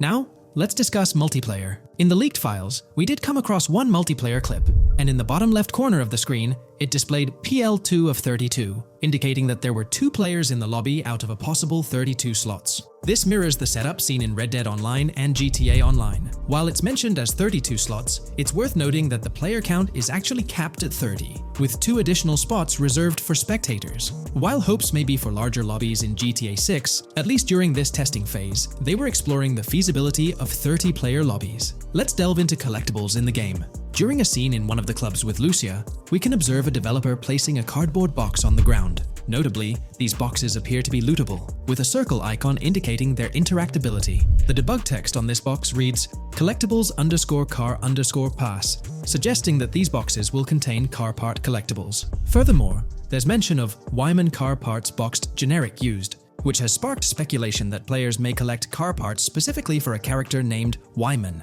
It's inferred that both Jason and Wyman share an interest in classic cars. Moving on, we've got collectible hats. In a video featuring Jason in an apartment, a developer is seen interacting with a hat labeled as an ambient collectible hat in the debug text. This implies that one of the ambient activities in the game will involve gathering various articles of clothing, which adds an intriguing layer to gameplay. Now there's a comprehensive list of brands featured in the game, which I won't read out individually, as many may not be of significant importance to the storyline. Instead, I'll display them on your screen for your reference.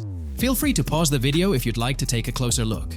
Moreover, we have a list of confirmed animals in the game. As of now, the roster includes snakes, seagulls, skunks, raccoons, alligators, boars, wading birds, squirrels, southern leopard frogs, crayfish, lizards, skunk apes, pigeons, opossums, and whales. Keep in mind that this is not an exhaustive list, and there's a good chance we'll encounter even more wildlife when the game officially launches. These are simply the animals we have information on at this point in time. In the ongoing exploration of the forthcoming Grand Theft Auto installment, a plethora of new gameplay mechanics has come to light. These enhancements promise to augment the player experience in a variety of ways, ushering in a fresh layer of dynamism and immersion within the game world. First and foremost, players can now maneuver while ensconced in cover. This feature introduces a newfound level of flexibility during engagements, allowing for more strategic positioning in combat scenarios. Additionally, the ability to assume a prone position, a feature conspicuously absent in previous iterations of the game, adds an exciting dimension to gameplay, affording players the capacity to lie flat on the ground, potentially enhancing stealth and tactical maneuvers. Furthermore, the inclusion of loot bags offers a means to store surplus items, expanding inventory management options. An interesting addition is the capability to both drop and retrieve weapons, affording players greater adaptability in response to evolving circumstances. During intense firefights, a novel under-fire animation engages, wherein the player character instinctively shields their face from incoming projectiles, providing a more immersive combat experience. In the aftermath of enduring a severe blow, players are granted the opportunity to enact self-revival, potentially turning the tide of adversity. In aiming down sights, the option to seamlessly switch shoulders grants players a tactical advantage, facilitating improved positioning and target acquisition. Moreover, hand-to-hand combat now includes the ability to execute grabs, diversifying the melee combat mechanics. A noteworthy addition to the game is the implementation of buddy communication, embodied in the Buddy Comms and Buddy Ping system. Although specific details remain undisclosed, it is plausible that these features will facilitate coordinated actions between the two main characters, Jason and Lucia. Vehicle combat has witnessed a transformation, as shooting from car windows now entails the complete egress of the player character from the window, enabling full 360-degree firing capabilities, thereby revolutionizing vehicular combat dynamics. The intriguing Eagle Eye system, seemingly exclusive to Jason, allows for a form of wall-penetrating vision, although its applicability to Lucia remains uncertain. Enhancements also extend to interactions with in-game elements. Players will find themselves endowed with a broader range of interactions, such as the capacity to carry bodies, engage in robberies, issue threats, and converse with non-playable characters, NPCs, during heists. Moreover, the ability to collect additional items, including beer bottles and cans, enriches the gameplay experience. Shifting the focus to new gameplay systems, one particularly exciting addition is the concept of money laundering. During the Hank's Waffles robbery, an icon associated with the car wash property, a washing machine adorned with a dollar sign, has been identified as indicative of money laundering. This suggests that players may have the opportunity to purchase specific types of businesses with the intent of laundering illicit funds in the single-player mode. Moreover, the inclusion of fences introduces a layer of illegal commerce within the game. These fences serve as intermediaries for players to sell illegal items, providing a means to offload contraband and potentially profit from illicit endeavors. The inclusion of hacking mechanics is confirmed to some extent in the game. Lucia is equipped with a set of intriguing tools, including a tracker jammer, immobilizer bypass, USB drive, and an auto dialer. As of now, it remains unconfirmed whether Jason will also have access to these items. Historical leaks from a few years ago hinted that Lucia would be the designated hacker, so the extent of hacking abilities for each character awaits further clarification.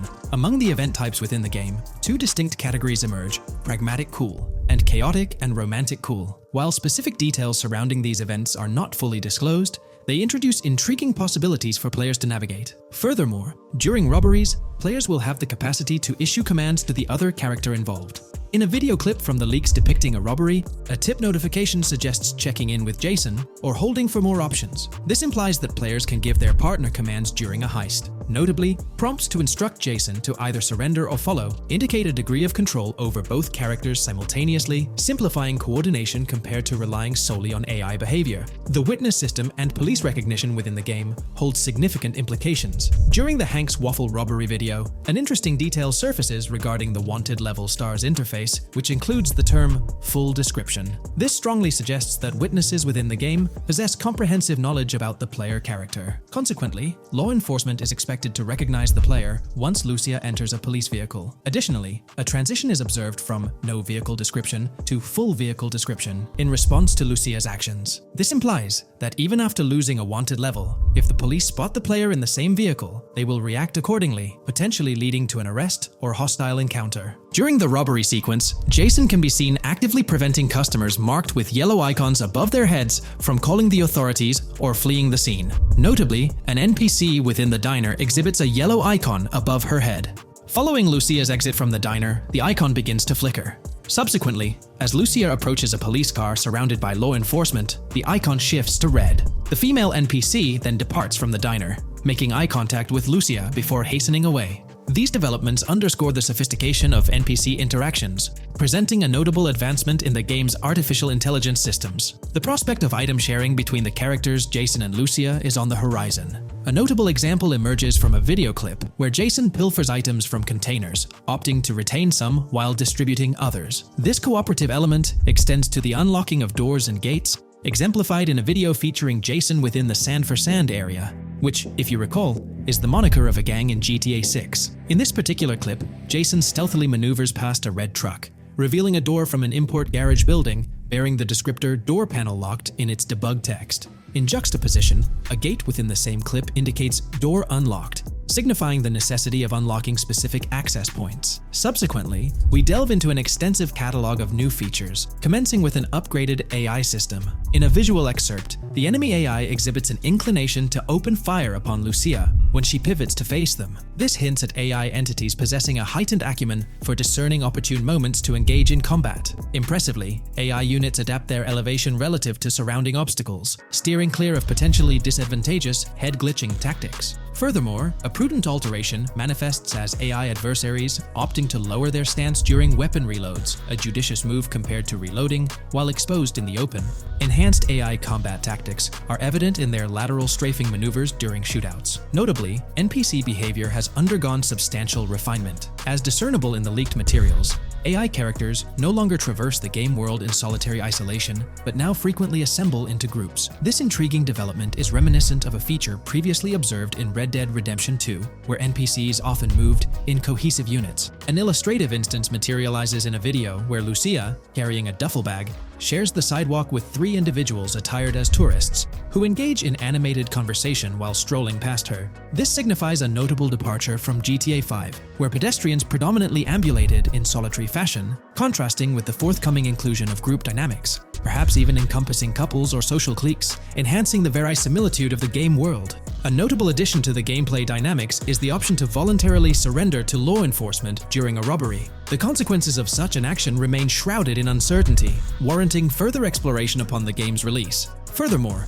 the mundane act of purchasing gumballs from vending machines emerges as a potentially restorative action. While it can be surmised that gumballs may offer a healing effect, concrete details regarding their function remain pending confirmation. In a nod to realism, akin to GTA 5, the forthcoming installment acknowledges the accumulation of dirt on your character's clothing, reflecting the wear and tear endured during your escapades. The hair and facial hair systems exhibit intriguing variability, with different versions of Jason observable in the leaks, sporting varying hairstyles, including long hair, short hair, stubble, and clean-shaven looks. While not definitively confirmed, this strongly alludes to the introduction of a hair growth system, akin to the one featured in Red Dead Redemption 2. Given the precedents established in the latter game, the likelihood of such a system in GTA 6 appears high.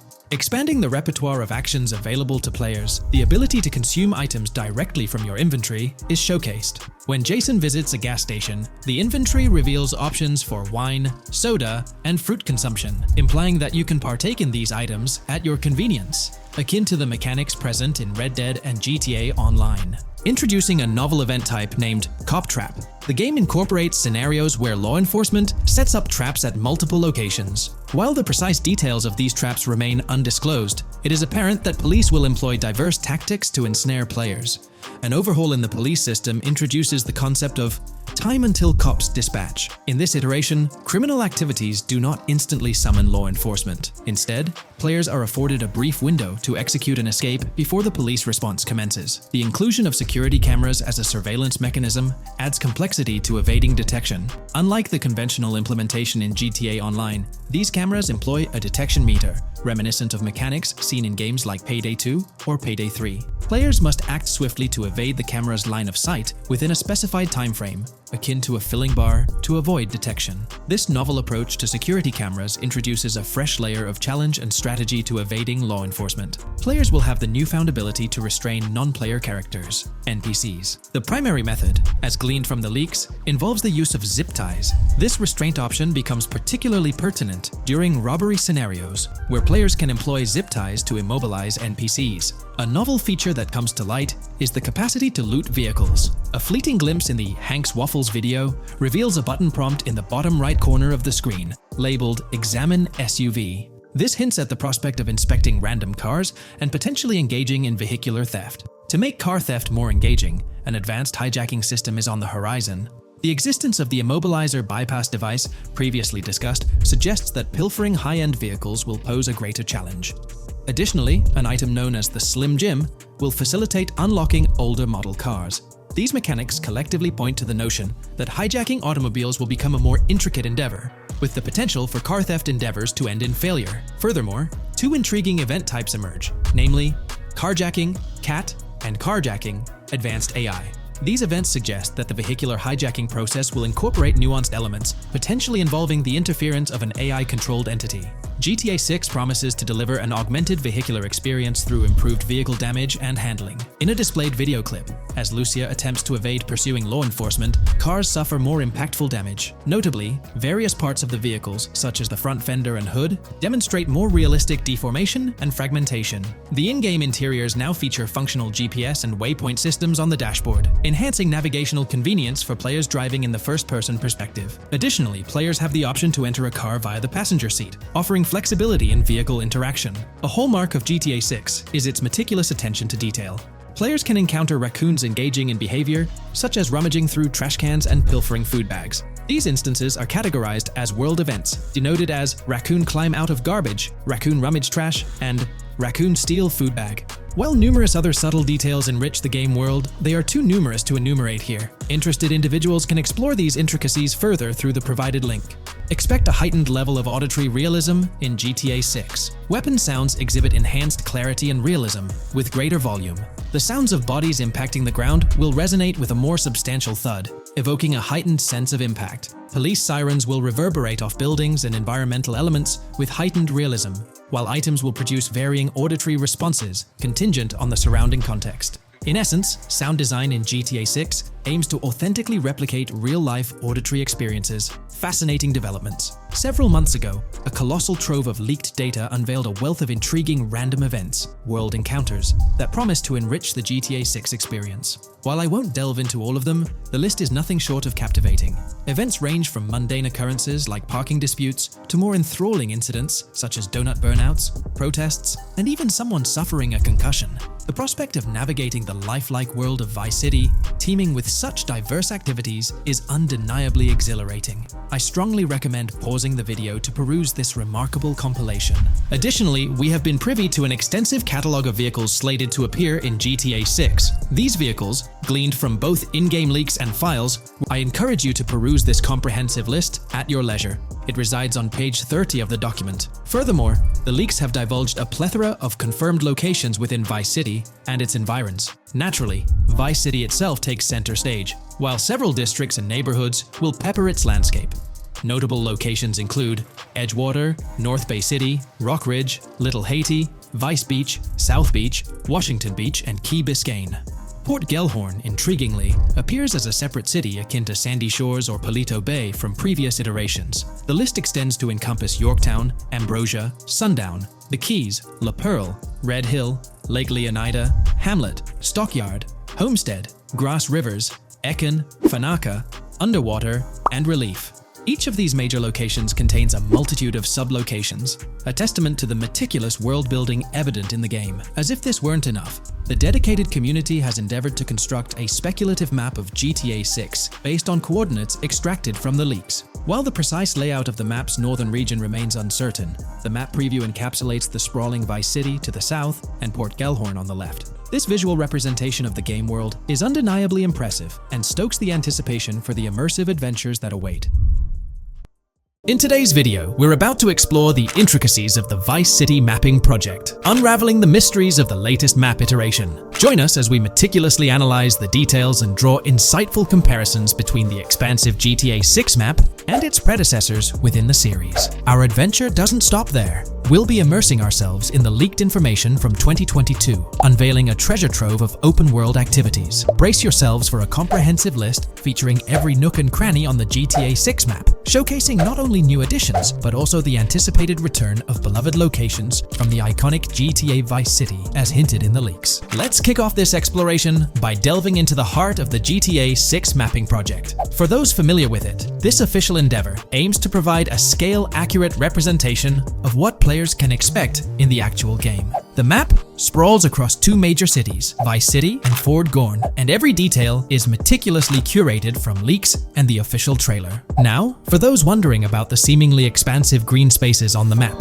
it's important to acknowledge the limitations of our knowledge. The apparent emptiness serves as a stark reminder of the scarcity of information currently available. The top portion of the map, appearing cut off, isn't indicative of boundaries or future expansions, but is rather a canvas awaiting details yet to be unveiled. Addressing rumors about the map's size, speculation abounds that GTA 6 will boast 3 major cities. While Vice City and Port Gorn are confirmed, the third city remains shrouded in mystery. There's a buzz that it might be Yorktown, potentially located north of Port Gorn. However, specifics about the placement of these locations marked in red are still elusive. Now, let's delve into the exciting prospect of exploring key locations on the GTA 6 map. These names, extracted from the official trailer and leaks, offer a tantalizing glimpse into the rich and diverse world awaiting players. Get ready to traverse the landscapes of Yorktown Red Hill Fairyland Forest, near Berryland, a whimsical Disneyland parody, Ambrosia Lake, Leonida, Lore North, Beaches Belleville, Ica, Vice City, Hamlet, Grass Rivers, and the enigmatic Gator Keys. As our journey unfolds, stay tuned for more updates, insights, and speculations surrounding the continually expanding universe of GTA 6. The road ahead promises thrilling surprises, and we're here to navigate it together. Now, let's delve deeper into the intriguing details surrounding Port Gellhorn. The bustling streets and structures around Hank's Waffles Diner, a focal point for a heist according to the leaks, spark anticipation for dynamic in-game events. The meticulous rendering of these locales not only captures the essence of the city, but also invites players to immerse themselves in the narrative-driven experiences that Rockstar Games is known for. Examining the speculative changes in Port Gellhorn, the notable relocation of the Port Gellhorn airfield suggests a strategic reimagining of the city's layout. This shift, coupled with the adjustment of the Port Gellhorn Raceway, hints at a carefully planned urban evolution, potentially altering the dynamics of the airport's placement within the city. The industrial sector of Port Gellhorn provides a gritty backdrop, with the iconic United States prison maintaining its imposing presence. The inclusion of the pawn shop, prominently featured in the trailer, underscores the developer's commitment to integrating real-world elements seamlessly into the game environment. Venturing southward, areas like Second Fina and Belleville remain enigmatic, their constant relocation adding an element of unpredictability to their final positioning on the map. Ambrosia La Pearl, steeped in mystery, teases players with its undisclosed location, heightening the sense of intrigue surrounding these diverse neighborhoods. Our exploration now takes us into the heart of Vice City, where a substantial chunk of the urban landscape unfolds before us. While speculation abounds regarding the placement of red buildings and names, the gray structures, sourced from both the trailer and leaks, serve as tangible landmarks, anchoring our understanding of the evolving cityscape. Vice Beach emerges as a vibrant district, adorned with numerous hotels that were meticulously analyzed in previous videos, providing a tangible link between the virtual world and its real-life counterparts. Washington Beach, with its diverse skyline, beckons players with promises of new adventures, enhanced by the improved streets of Stockyard, Little Haiti, Rock Ridge, and Crosstown, as showcased in the trailer footage. Descending further into the enchanting realm of Grass Rivers, we come across the enigmatic district of Hamlet, speculated to mirror the charm of Homestead. Yet, the persistent red designation leaves us tantalizingly in the dark about its precise location. This region reveals fascinating landmarks, including a power plant nestled at Turkey Point and a sewage treatment plant, painting a vivid picture of the industrial landscape, as gleaned from leaked footage. The presence of grass rivers itself, along with the mysterious gator keys and the alluring sundown, adds an extra layer of intrigue to this particular segment of the expansive GTA 6 map. A moment of appreciation is certainly due to the dedicated individuals steering the mapping project, whose commendable efforts grant fans an evolving and detailed peek into the GTA 6 world. Their commitment to accuracy and meticulous attention to detail foreshadow an immersive gaming experience, setting the stage for the excitement surrounding the official release. Now, let's delve into a truly mind-blowing comparison that has set the gaming community abuzz. Our gaze shifts to the juxtaposition of Los Santos from GTA 5, Liberty City from the iconic GTA 4, and the highly anticipated Vice Beach from GTA 6. The comparison not only highlights the need for potential adjustments in Vice Beach's size, but also emphasizes the extraordinary density and detail that players can expect. Acknowledging the observed need for a slight enlargement of Vice Beach, the visual impact remains nothing short of extraordinary. The comparison underscores the incredible density that GTA 6 promises, reminiscent of the lively streets and vibrant atmosphere experienced in the streets of GTA 4's Liberty City. Speculation regarding the buildings in Vice Beach, as showcased in the mapping project, heightens the anticipation, with the close proximity of structures promising an unparalleled level of immersion and detail, evoking nostalgia from the beloved GTA 4 era. This meticulously crafted map stands as a colossal playground, harking back to the bustling streets that made GTA 4 a standout title. The intricate detailing, the tightly packed urban landscape, and the anticipated density all point towards an experience that pays homage to the franchise's esteemed roots, while pushing boundaries in the expansive open-world genre. The enormity of GTA 6, both in size and detail, heralds a new era in gaming. The astonishing comparison, showcasing the potential density and intricacy of Vice City, is nothing short of a revelation. A special acknowledgement goes out to the mapping community for their outstanding work in envisioning an entire Vice City characterized by a multitude of buildings. The level of density and detail promised is unprecedented and is set to redefine the benchmarks of open-world gaming. The concept of an expansive map allegedly featuring 3 cities elevates the excitement, presenting players with a gaming landscape of unparalleled proportions. Now, delving into the realm of open-world activities revealed in the 2022 leaks, the thrill intensifies. With 4 confirmed activities and the potential inclusion of DICE, GTA 6 promises a diverse range of immersive experiences. Golf, fishing, and races are confirmed elements that contribute to the dynamic and engaging environment that Rockstar Games is crafting. A particularly intriguing moment unfolds in the trailer, as Jason, visibly nervous, speeds away from a robbery scene, with Luke clutching the ill-gotten cash. In the distance, the iconic Topgolf in Doro makes a cameo, a real-world entertainment destination located in Doro, Florida. The climate-controlled hitting bays, HD TVs, and sports bar elements create an enticing backdrop for players to explore. This real-world integration adds a layer of authenticity, bridging the gap between the virtual and real worlds. Fishing, poised to be a serene yet potentially rewarding pastime, is expected to be available from various locations in the vast ocean. Races, an integral and adrenaline-pumping element of the GTA series, are set to deliver high-octane excitement that fans have come to expect from the franchise. Furthermore, a detailed list from the GTA 6 document unravels every location visible in the leaks on the GTA 6 map. This includes not only new and thrilling destinations, but also the return of iconic locations from the beloved GTA Vice City. The inclusion of familiar locales adds a nostalgic touch, creating a seamless connection between the past and the present within the expansive world of GTA 6. Now let's embark on a comprehensive exploration of some of the familiar locales making a triumphant return in GTA 6. As unveiled by the mapping project. These recognizable names from the GTA Vice City era evoke a sense of nostalgia, rekindling memories of past gaming experiences. Leaf Links, Malibu Club, Washington Beach, Ocean Drive, Ocean View, and Little Haiti are just a few examples of the beloved spots that players will once again encounter in the immersive world of GTA 6. It's a poignant journey back in time as we rediscover these iconic locations, now reimagined and seamlessly integrated into the highly anticipated GTA 6 map. Venturing further into the extensive list of locations, our focus remains on the map, unveiling an array of intriguing places that contribute to the game's richness. Among these, the Jack of Seas nightclub takes center stage, having made appearances in both the official trailer and the leaks from 2022. While a detailed reading of every location is beyond the scope, feel free to pause the video and explore these fascinating spots at your own pace. From quaint small stores to the distinctive stone sculpture gracing Vice Beach, each location adds layers of detail and authenticity to the sprawling game world, some of which have been exclusively revealed revealed through leaks. Shifting our gaze to Port Gilhorn, a diverse array of captivating places awaits discovery. The car wash, soccer field, a bustling basketball court, the Ambrosia farm, and the intriguing King Neptune statue are just a glimpse into the eclectic offerings in this part of the map. Sailing through the Keys, exploring underwater ruins, investigating an underwater research facility, and contemplating the mysteries of the Bermuda Triangle add an extra layer of fascination to the GTA 6 experience. With the unveiling of the mapping project, the sheer depth and meticulous attention to detail that Rockstar is investing in the GTA 6 map become even more awe-inspiring. The possibilities for Easter eggs and hidden secrets in this expansive and densely packed landscape seem limitless. As we peel back the layers, the anticipation and excitement for the intricate world Rockstar is crafting only intensify.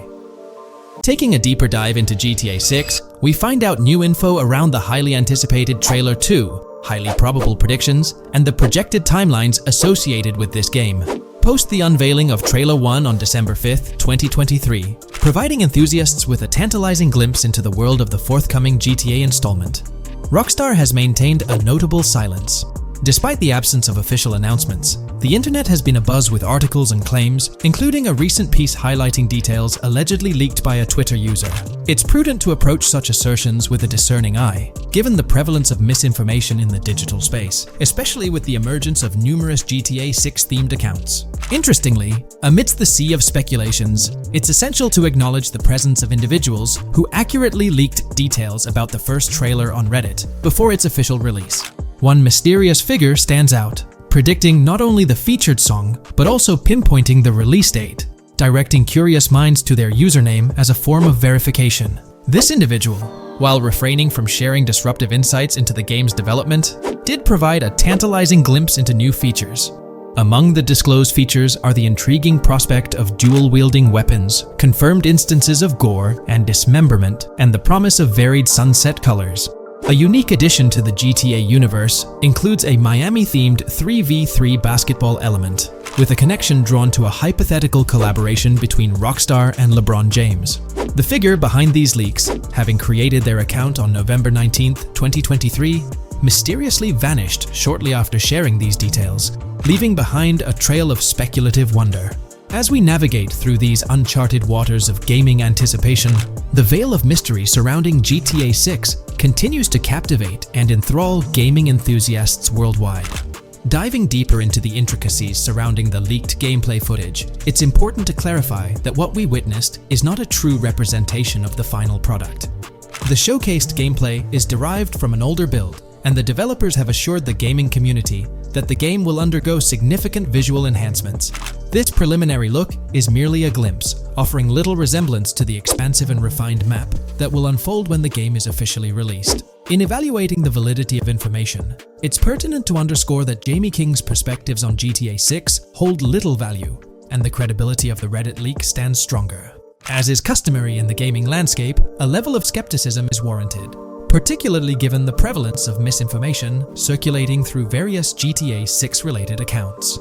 Now, turning our focus to the anticipation surrounding the release of the second trailer for GTA 6, historical trends provide valuable insights. Examining the timelines of previous releases, such as GTA 5 and Red Dead Redemption 2, reveals a consistent pattern. The second trailer typically arrives approximately a year after the debut of the first one. This established rhythm aligns with expectations for GTA 6. Considering the guidance from Rockstar and its parent company, Take-Two Interactive, which envisions the game's release in fiscal year 2025, ending on March 31st, the stage is set for an eagerly awaited gaming experience. The projected revenue of $8 billion underscores the ambitious plans to deliver groundbreaking titles, with GTA 6 at the forefront. The confirmation of the 2025 release through the first official trailer adds another layer of certainty to the equation. With the prospective release of GTA 6 in the first quarter of 2025, the logical assumption is that the second trailer will make its debut sometime in 2024. Speculations within the gaming community have surfaced, with one user dissecting the first trailer and estimating an August or October release for Trailer 2, followed by a potential final trailer in January. The sentiment resonates with the idea of maintaining momentum and sustaining excitement among fans. An intriguing twist enters the narrative with the potential release of the PS5 Pro in November, suggesting a strategic move to reduce the waiting time for additional information. As the community engages in this dynamic dance of anticipation, excitement mounts for the next trailer, where glimpses of actual gameplay are eagerly awaited. Venturing deeper into the realm of anticipation surrounding GTA 6, comparisons with Red Dead Redemption 2, which boasted 6 trailers, underscore the immense budget and expansive scope that the upcoming installment is set to showcase. Expectations are set for a dynamic marketing approach with 2 trailers, each dedicated to unraveling the story of a protagonist. This anticipation is further fueled by the likelihood of a dedicated gameplay trailer, shedding light on the mechanics and features, as well as a comprehensive trailer providing insights into the vastness of the game's map. Additionally, there's a tantalizing prospect of a trailer focusing on the diverse groups and gangs that inhabit distinct zones within the game. This comprehensive promotional strategy is indicative of a monumental project that promises to redefine the gaming landscape. Now, let's unravel the rationale behind the assertion that GTA 6 is poised for a late 2025 release. Examining the historical trajectory of game releases, particularly the 2-year gap between the initial trailer and the game hitting the shelves, aligns seamlessly with fiscal reports. This alignment serves as a solid foundation for confidence in predicting the game's availability by the end of 2025. Pondering the intriguing possibility that GTA 6's launch timeline might mirror that of its predecessor, GTA 5, sparks curiosity. Noting the first teaser trailer's debut on November 2nd, 2011, and comparing it with GTA 5's unveiling on December 5th, 2023, there's a parallelism that invites speculation.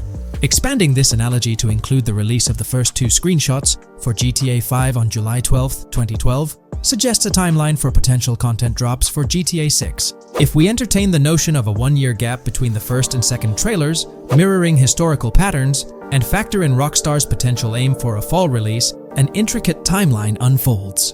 Of course, acknowledging the industry's unpredictability, potential delays could sway this projection. Encouraging the community to share their insights, the script opens a channel for predictions regarding the release of GTA 6 Trailer 2. For those intrigued by a personal timeline, a meticulous projection is presented. The anticipation of Trailer 2 making its debut around April or May 2024, strategically ahead of the summer, is poised to keep the gaming community buzzing. Subsequent to this, the prediction of a 3rd trailer, potentially a gameplay trailer, surfacing around October or November of the same year, with the possibility of extending into December, adds to the excitement. Early 2025 is earmarked for another critical trailer, presumably a launch trailer, complemented by TV spots to amplify the buzz. During the interim periods, additional content drops are anticipated, featuring new screenshots, short-form videos, and artworks, ensuring a sustained engagement with the gaming audience. Acknowledging the evolving landscape of marketing, the script posits that character trailers, a hallmark of GTA 5's promotional strategy, may not be a focal point this time. The shift from 3 protagonists in GTA 5 to 2 in the current installment lends credence to this assertion. The first trailer introduced Lucia, and the prediction is that the second trailer will shift the spotlight to Jason, offering glimpses into his character and potentially unveiling more facets of the game's map, including Sport Gilhorn. Furthermore, a dedicated story trailer is envisioned, delving deeper into the narrative, characters, and plot. If Rockstar aims to sustain the momentum generated by the first trailer and is eyeing an early 2025 release, the likelihood of witnessing the second trailer before the summer of the current year becomes plausible. This expansive and speculative exploration of GTA 6's potential trajectory invites the gaming community to share their perspectives, fostering an engaging discourse in the comments section. The GTA 6 community has just found some major clues left by Rockstar Games, and it was under our nose the whole time.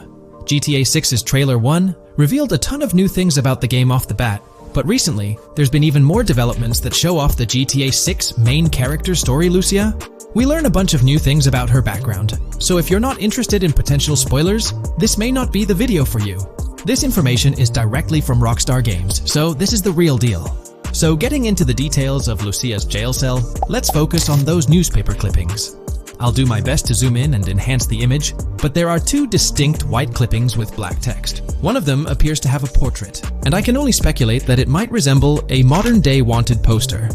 This could be showcasing the story of Lucia's alleged crime, accompanied by an image like a visual representation of what she's accused of.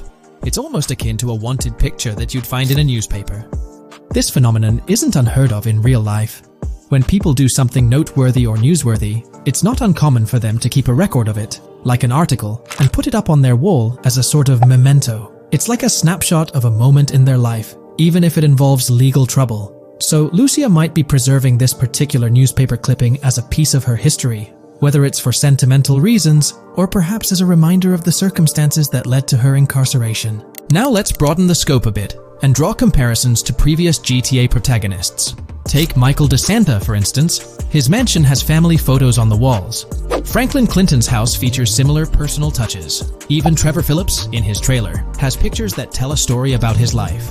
It's not just confined to the HD era. Even in the 3D era games, characters had their own way of leaving traces of their lives in their living spaces. This inclination to personalized living spaces is fascinating. In Lucia's case, the jail cell is an unexpected canvas for her personal story. It makes you wonder about her background, the choices she made, and the events that led her to that cell. Exploring these details could give us a deeper understanding of who she is and why she's in the predicament we find her in. Considering Lucia's attachment to those newspaper clippings, it raises interesting questions about her attitude towards her crimes. Perhaps she finds a sense of pride, or even enjoys the bit of notoriety or fame she's garnered from her actions. Keeping those clippings might be her way of cherishing the attention or recognition she's received. The prospect of spending a substantial amount of time in prison also suggests that it could involve more than just a brief cutscene, but potentially a series of missions within the jail environment. Now, shifting our attention to the picture above the bunk bed, it's a bit of a visual puzzle. While it's challenging to discern details, on the left side, there's a guy with a drink in hand, donning a white t-shirt. Next to him is a woman with voluminous hair, and in the foreground, there's another figure. This composition raises the question of whether these individuals could be Lucia's family. The dynamics and connections between characters are often crucial in unraveling the narrative of any GTA game. Acknowledging my limited knowledge about jail life, it's uncertain whether inmates generally have the privilege of keeping photographs with them as mementos. However, in this specific scenario, it appears that Lucia can. This might imply that the prison depicted isn't a maximum security facility, given the freedom for inmates to keep personal items. While the setting is far from casual, it offers a level of interaction and mobility, allowing inmates to go outside, engage in conversations, sit at tables, and soak in sunlight. The orange jumpsuits signify their status, but the absence of being handcuffed to the ground suggests a certain level of relative freedom. In this context, the allowance of pictures and photographs could offer an additional layer of insight into the characters and their personal connections, providing players with a unique perspective on Lucia's life, both inside and outside the jail cell. Taking a closer look at the latest image, which I've adjusted to bring out more details, there's another intriguing photograph. A guy in an orange shirt catches the eye, positioned alongside two women on the right. The one on the left appears to be sporting a hat and sunglasses, although discerning whether any of them is Lucia remains challenging. They could very well be family members, close friends, or simply individuals from her social circle. Amidst all the uncertainty, Lucia seems notably fixated on reflecting upon her actions and the community's response. Beyond this, it's evident that Lucia maintains a distinct connection with a specific group of people, as indicated by the presence of their pictures in her jail cell. It's not just about her individual experience. There's a shared history captured in those photographs, hinting at relationships that go beyond the confines of the jail cell. Directly below the image featuring the guy in the orange shirt and the other girls, there's yet another photograph. Although the details are obscured, the presence of someone standing in the picture is noticeable. Lucia is seemingly constructing a collage of photos, creating a visual narrative that serves as a repository of memories. These images might play a crucial role in not only grounding her within the context of her relationships, but also providing a semblance of continuity and connection to the outside world. It's worth mentioning that the footage I'm working with is the highest quality version sourced from YouTube, as Rockstar hasn't officially released it on their Newswire page. Despite being in 4K, the YouTube upload might introduce some compromises in image quality, so there could be nuances in the pictures that we might miss. Once Rockstar throws the official trailer our way, we're likely to get a treasure trove of additional details. But for now, let's roll up our sleeves and dissect the snapshots from Lucia's jail cell. Apart from Jason, there's another player in Lucia's story. Stephanie, the Leonid Department of Corrections representative. Picture a different scene though. Lucia's cell is a far cry from Stephanie's office. In this particular shot, Stephanie's unmistakably holding down the fort in a black dress, center stage on the right. Flip to the left frame, and there she is again, donning a red dress on the right side. Behind her, there's a framed message teasing with "if you miss," but the rest remains a mystery due to some pesky screen glare. Now let's make a full turn and voila! Another Stephanie pic in the bottom right corner. This time, the backdrop suggests a domestic scene, perhaps with a partner. She's got on some bluish shades, slightly different from what we catch a glimpse of later. The background paints a more vivid picture, a collection of books, pamphlets, a conspicuous high-visibility vest, and yet another potential newspaper clipping. Whether it's a routine thing or an anomaly, the jury's still out. So, what's the inside scoop on Lucia's backstory gleaned from her jail cell environment? Well, the state of the jail suggests it's seen better days. Peeling bits off the windows hint at a place with some history. That initial shot with the barbed wire strongly implies it's not a newly minted spot. It's got the wear and tear of time etched into its surroundings. As we immerse ourselves in the intricacies of Lucia's life within the jail cell, the narrative unfolds as a captivating tapestry, each element contributing to the rich story. The subtleties, from the cryptic newspaper clippings shedding light on her alleged crimes to the carefully chosen photographs depicting relationships with family and friends, create a vivid and compelling portrait of Lucia's existence, both within and beyond the jail confines. The personal touches within her confined space evoke a rawness that harks back to the legacy of previous GTA protagonists. Lucia's jail cell, unexpectedly, becomes a canvas revealing a story that transcends the conventional GTA narrative. It prompts curiosity about her past, the decisions that led her to incarceration, and the intricate web of relationships that define her. The permission granted for personal items like photographs in the jail cell adds an intriguing layer to the storytelling, suggesting a nuanced sense of freedom within the constraints of imprisonment. Lucia's attachment to these items, whether they be newspaper clippings or family snapshots, beckons players to ponder her perspective on her own actions and the recognition she may have garnered. While we eagerly await the official trailer release from Rockstar, it is clear that Lucia's story is woven with complexities and mysteries that leave us yearning for more. The weathered appearance of the jail environment, with peeling bits off the windows and subtle signs of aging, hints at a setting steeped in history, amplifying the anticipation for the unfolding narrative. Thus, with these glimpses into Lucia's world, we find ourselves surrounded by a plethora of unanswered questions. When did she find herself behind bars, and what duration does her stay entail? Your insights are eagerly awaited in the comment section. If this exploration into Lucia's jail cell has piqued your interest, a thumbs up would be much appreciated. Comment down below what you believe caused Lucia to go to jail. And did you spot these hidden Easter eggs in the trailer on your first watch? I'm interested to hear back from you guys. Thank you for watching. If you would like to support our analysis content on GTA 6, make sure to subscribe and leave a like. This video we're delving into the most recent iteration of the GTA 6 mapping project. Our focus centers on a comprehensive analysis of the map's latest updates, incorporating newly unveiled areas and event coordinates derived from leaked information. Additionally, we will explore fresh insights from the initial official trailer, including the revelation of an accessible plaza. A noteworthy aspect we'll be dissecting is the potential expansiveness of the map, hinted at by newfound highway evidence in the trailer. Furthermore, we'll examine a conceptual representation illustrating the potential magnitude of the GTA 6 map. The trailer also provides a glimpse of Starfish Island, a detail we'll thoroughly cover in today's session. Let's initiate our examination by diving into the GTA 6 mapping project. For those not aware, this stands as the most extensive and refined community-driven mapping endeavor, aiming to deduce the GTA 6 map with the utmost accuracy. This endeavor leverages evidence from leaks and the primary official trailer.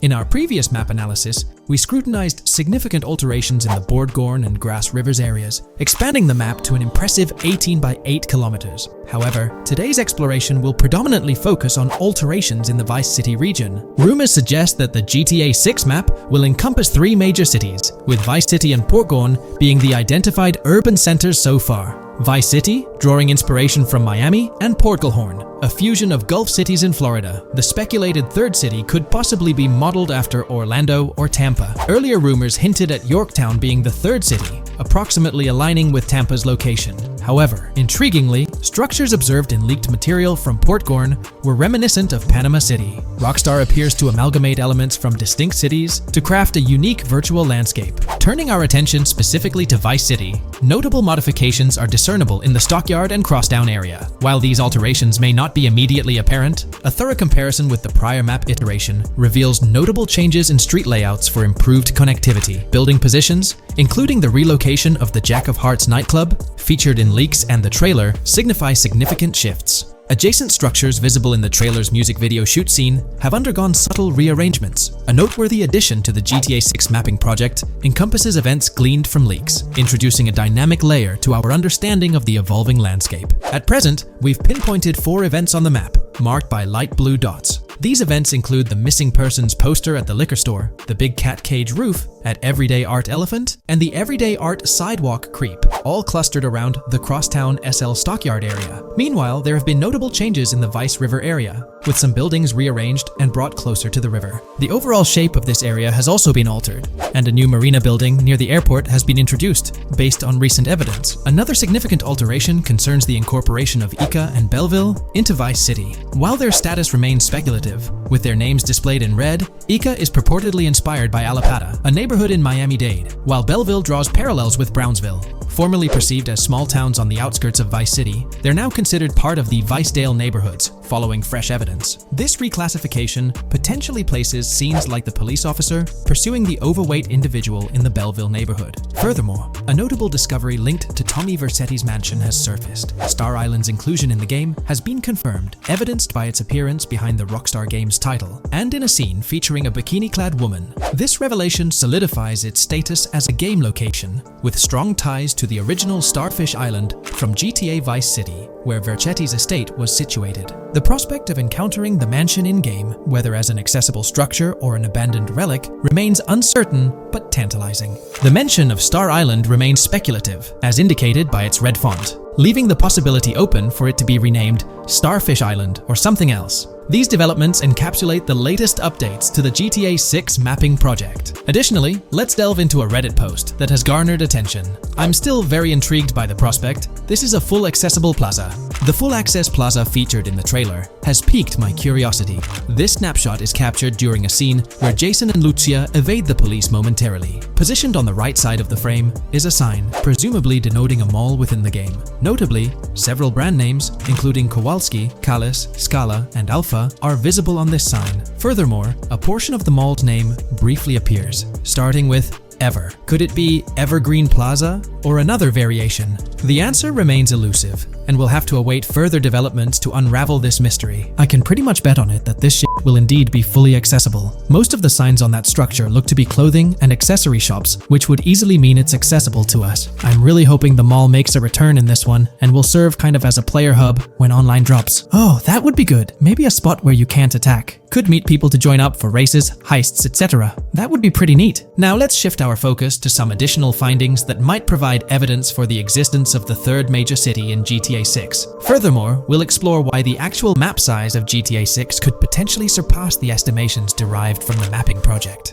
Possible map length. Since we don't know what's in the northern part of the map, and we're not sure if it ends where the current mapping project suggests, I thought the map could look something like this. I get that a map like this might be 4 times bigger than GTA 5, so it could be a lot, but we can't be sure about Rockstar's plans. I also think so, because on the east coast of the current map, we have Vice City's predicted beach areas going almost to the very top.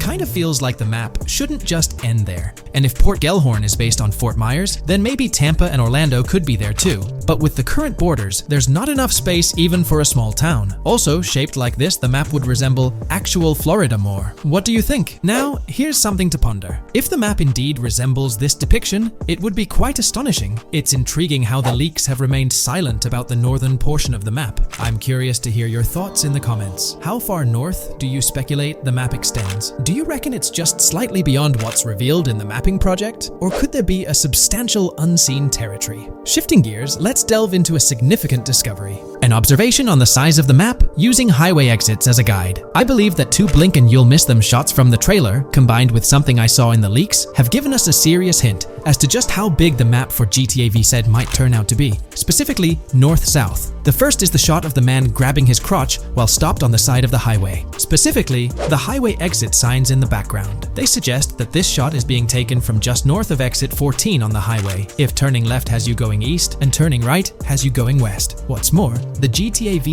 mapping project believes that the highway that this shot is taken from is Interstate 97. Adding to this, there's this shot from earlier in the trailer of the woman in the gold dress hanging out the top of a convertible traveling down I-404, heading towards a junction with 197. At the very start of that clip, you can catch the exit number on the sign she's driving under. You can't see all of it, but to me, it looks more like exit 18 than exit 1B. This one is more speculative though. Now, I'm about to get into the leaks, so I can't post any pictures. There's a clip in the leaks of a red ute heading northbound on 197 towards the exit 13 AB junction that takes 1 to Washington Beach and Ekanfinaka before crashing. The mapping project has been using the leaks to create their maps, and they've placed that stretch of 197 north of Mr. Crotch Grab from the trailer, running through the Stockyard neighborhood. This to me indicates that the highway exits are going to follow a realistic number pattern, with the number increasing or decreasing for every mile traveled. The question is, where does this put exit 12? Exit 11? All the exits going up to 1? I've taken the latest version of the mapping project's map and pointed out where exits 14 and 13 are located. Then, extrapolating from there and using the map's grid as a handy guide, I drew where all the exits further down the numbering scheme might be located. I ran out of room to put exit numbers at #9. If 197 is going to keep following the same numbering scheme all the way north until it hits exit 1, then it's likely that the map is going to be far bigger than we currently think it is, and what's been shown and plotted out so far.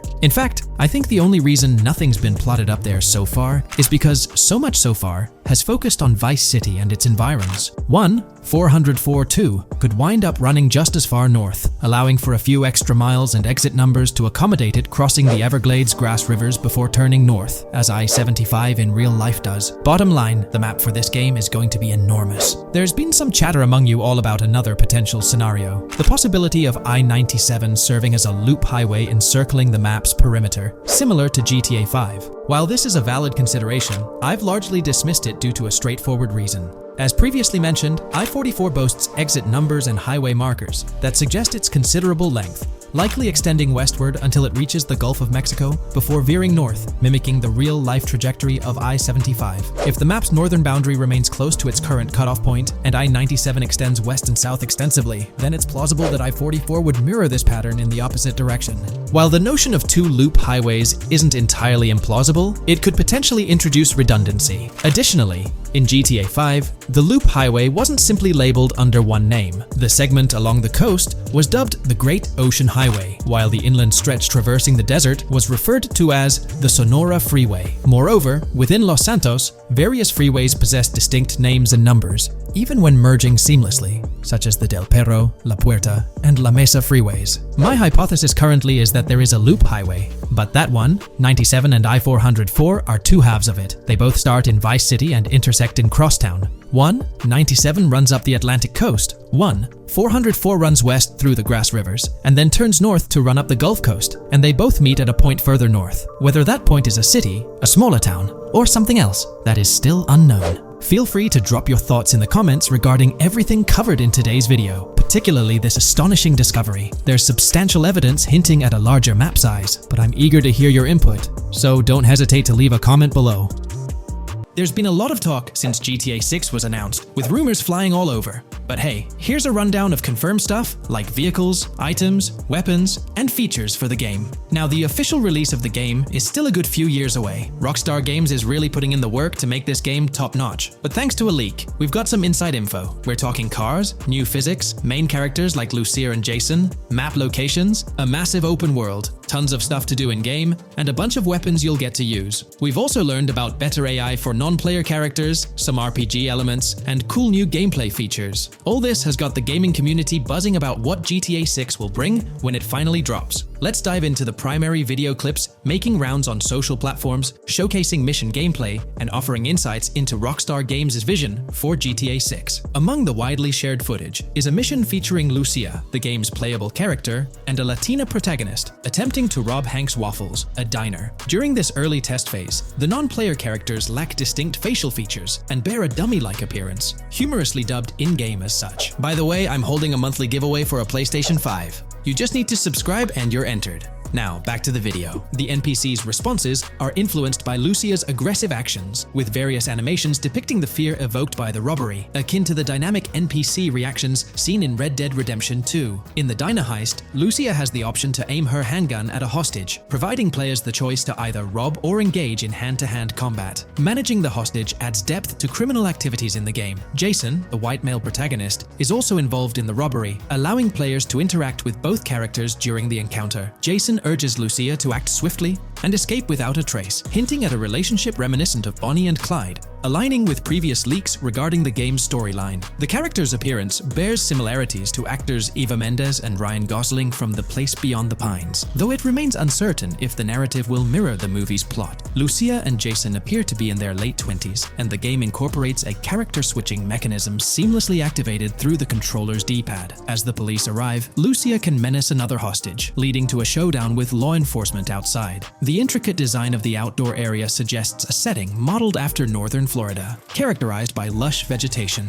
As Lucia and Jason make their getaway, they rack up 2 wanted stars but avoid a shootout, deftly maneuvering around parked cars before commandeering a police cruiser. This early mission stage is apparent with tutorial-like cues, one highlighting improvements in police AI, where law enforcement remembers vehicles linked to illegal actions. The scene wraps up with Lucia driving the police car, Jason reassuring her of their ability to shake off the cops. However, their escape comes to an abrupt halt, with an unintended collision at an outdated car wash. The early footage reveals a minimap reminiscent of Grand Theft Auto 5, with icons possibly denoting missions from unfamiliar characters labeled WM and YJ. As they ascend to the VIP second floor, Dre interacts with DJ Tip, who appears irked by drink delays. A brief spat implies Tip's unpopular status. Dre moves on, and the clip ends. It's important to note that these clips depict early development stages, subject to changes throughout the game's progress. Another intriguing leak spills details on over 500 in-game events, encounters, and Easter eggs. While we can't cover them all, here are a few highlights. Various events like fishing, Satanist houses,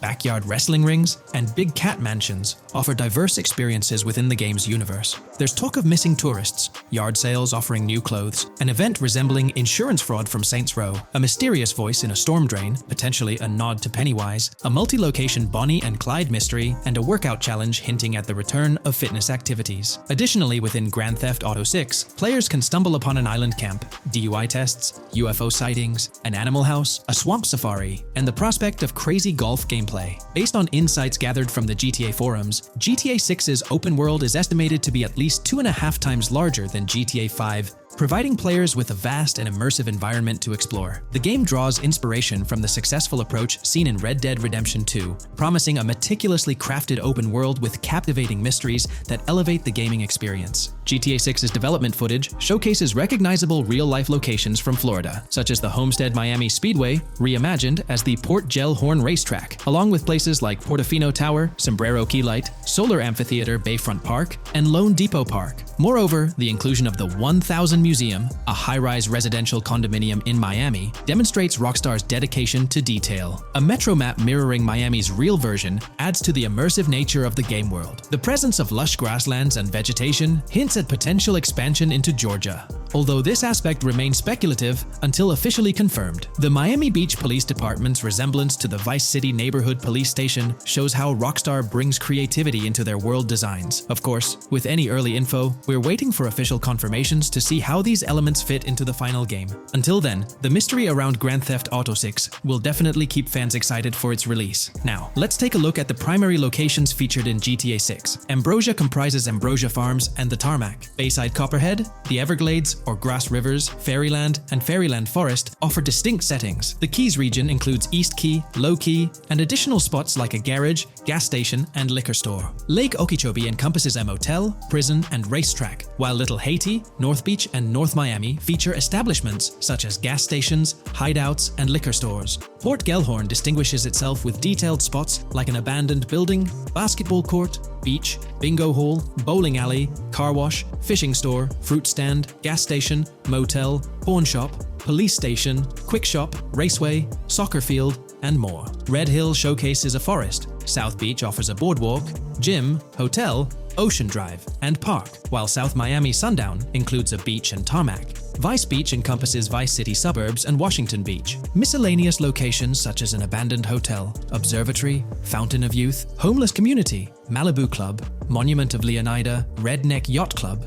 Spaceship House, Underwater Research Facility, and Dinosaur World enrich the gaming world. Recent leaks from this week strongly suggest that Alexandra Christina Echevarri might be the voice behind Lucia in Grand Theft Auto 6. Her voice in a demo reel closely matches the leaked clips of Lucia's dialogues, hinting at her likely portrayal of the character. Throughout this breakdown, we've covered loads of info about Grand Theft Auto 6, diving into different aspects of the game. It was important to cover everything we know about the game so far, and while we're eagerly waiting for it, it might still be a couple of years before we get our hands on it. Let's kick off by highlighting some cool discoveries from the leaked clips, focusing on new features and gameplay details revealed. In one scene, Jason and his pals are chilling by an in-ground pool in a modest neighborhood, cracking jokes about a parody of social media called Life Invader. Their banter brings in playful references to Jay Norris's demise, showcasing that classic Grand Theft Auto humor fans love. Lucia and Jason are shown in animation tests doing different actions like jogging, stopping, and ducking to avoid gunfire. Rockstar's developers also tested vehicle crash physics on an overpass. The highway signs on Interstate 97 mention North Beaches and Lake Leonida, with the current exit leading to Washington Beach. In another interesting scene,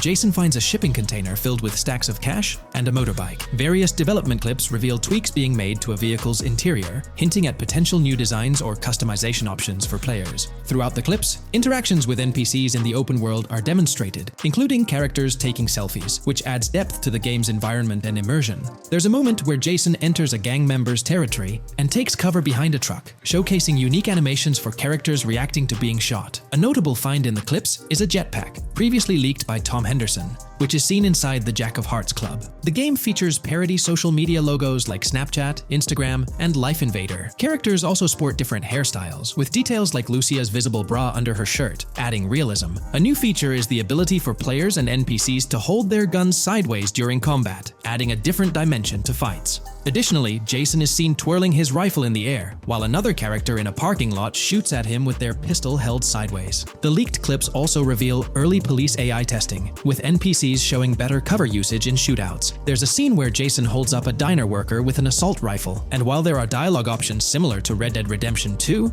they seem placeholder for now. Also, Jason's new ability to go prone is a fresh addition to the series. There's a scene in a thrift or antique shop that allows for robbery, potentially serving as a spot to sell stolen items, adding depth to the gameplay. Another feature borrowed from Red Dead Redemption 2 is the ability to pick up and carry bodies, which adds complexity to gameplay. Red Dead Redemption 2's influence can be seen in several other aspects of this game too. The game brings in several RPG elements, like managing food, drinks, sweat, fatigue, and even taming animals, giving players a deeper gameplay experience. References to mountain bike ramps and city bike rentals promise enjoyable cycling activities. The leaked clips mention a bunch of weapons, from firearms like pistols, shotguns, and rifles, to unusual ones like golf clubs, baseball bats, and crowbars. Players can also use equipment such as flashlights, binoculars, lockpicks, and more. Additionally, players can stay in motels and hotels, with the Kington Hotel being one of the options. There's even a pool party with live music for players to check out. References to the Everglades and wildlife like alligators, snakes, raccoons, and birds suggest diverse environments to explore.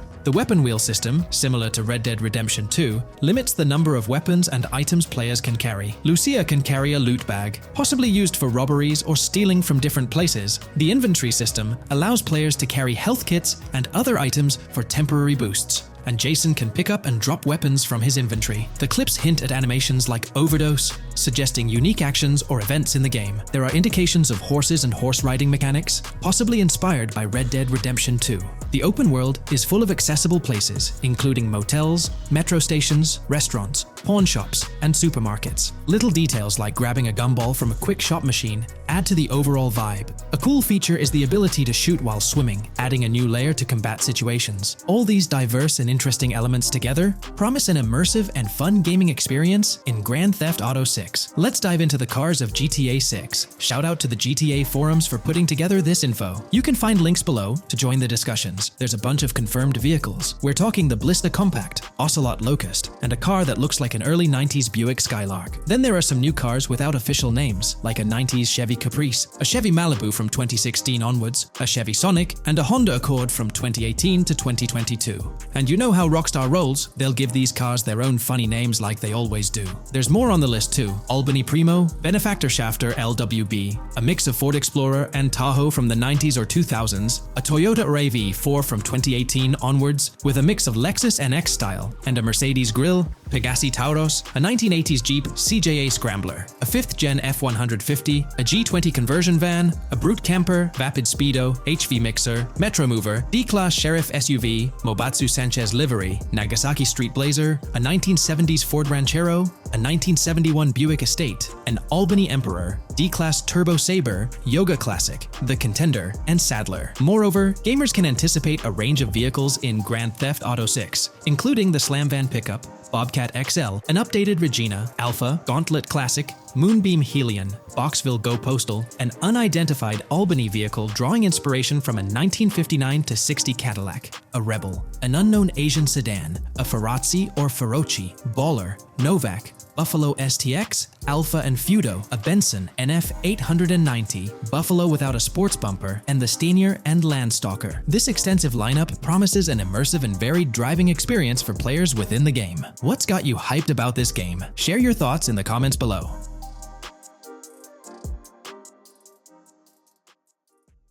Today's video dives into the NPC AI patent, focusing on virtual navigation in Grand Theft Auto 6. This patent sheds light on the intricacies of in-game traffic, promising a heightened level of realism compared to previous iterations. We'll explore the notable enhancements Rockstar has implemented, creating a more sophisticated system that elevates the gaming experience.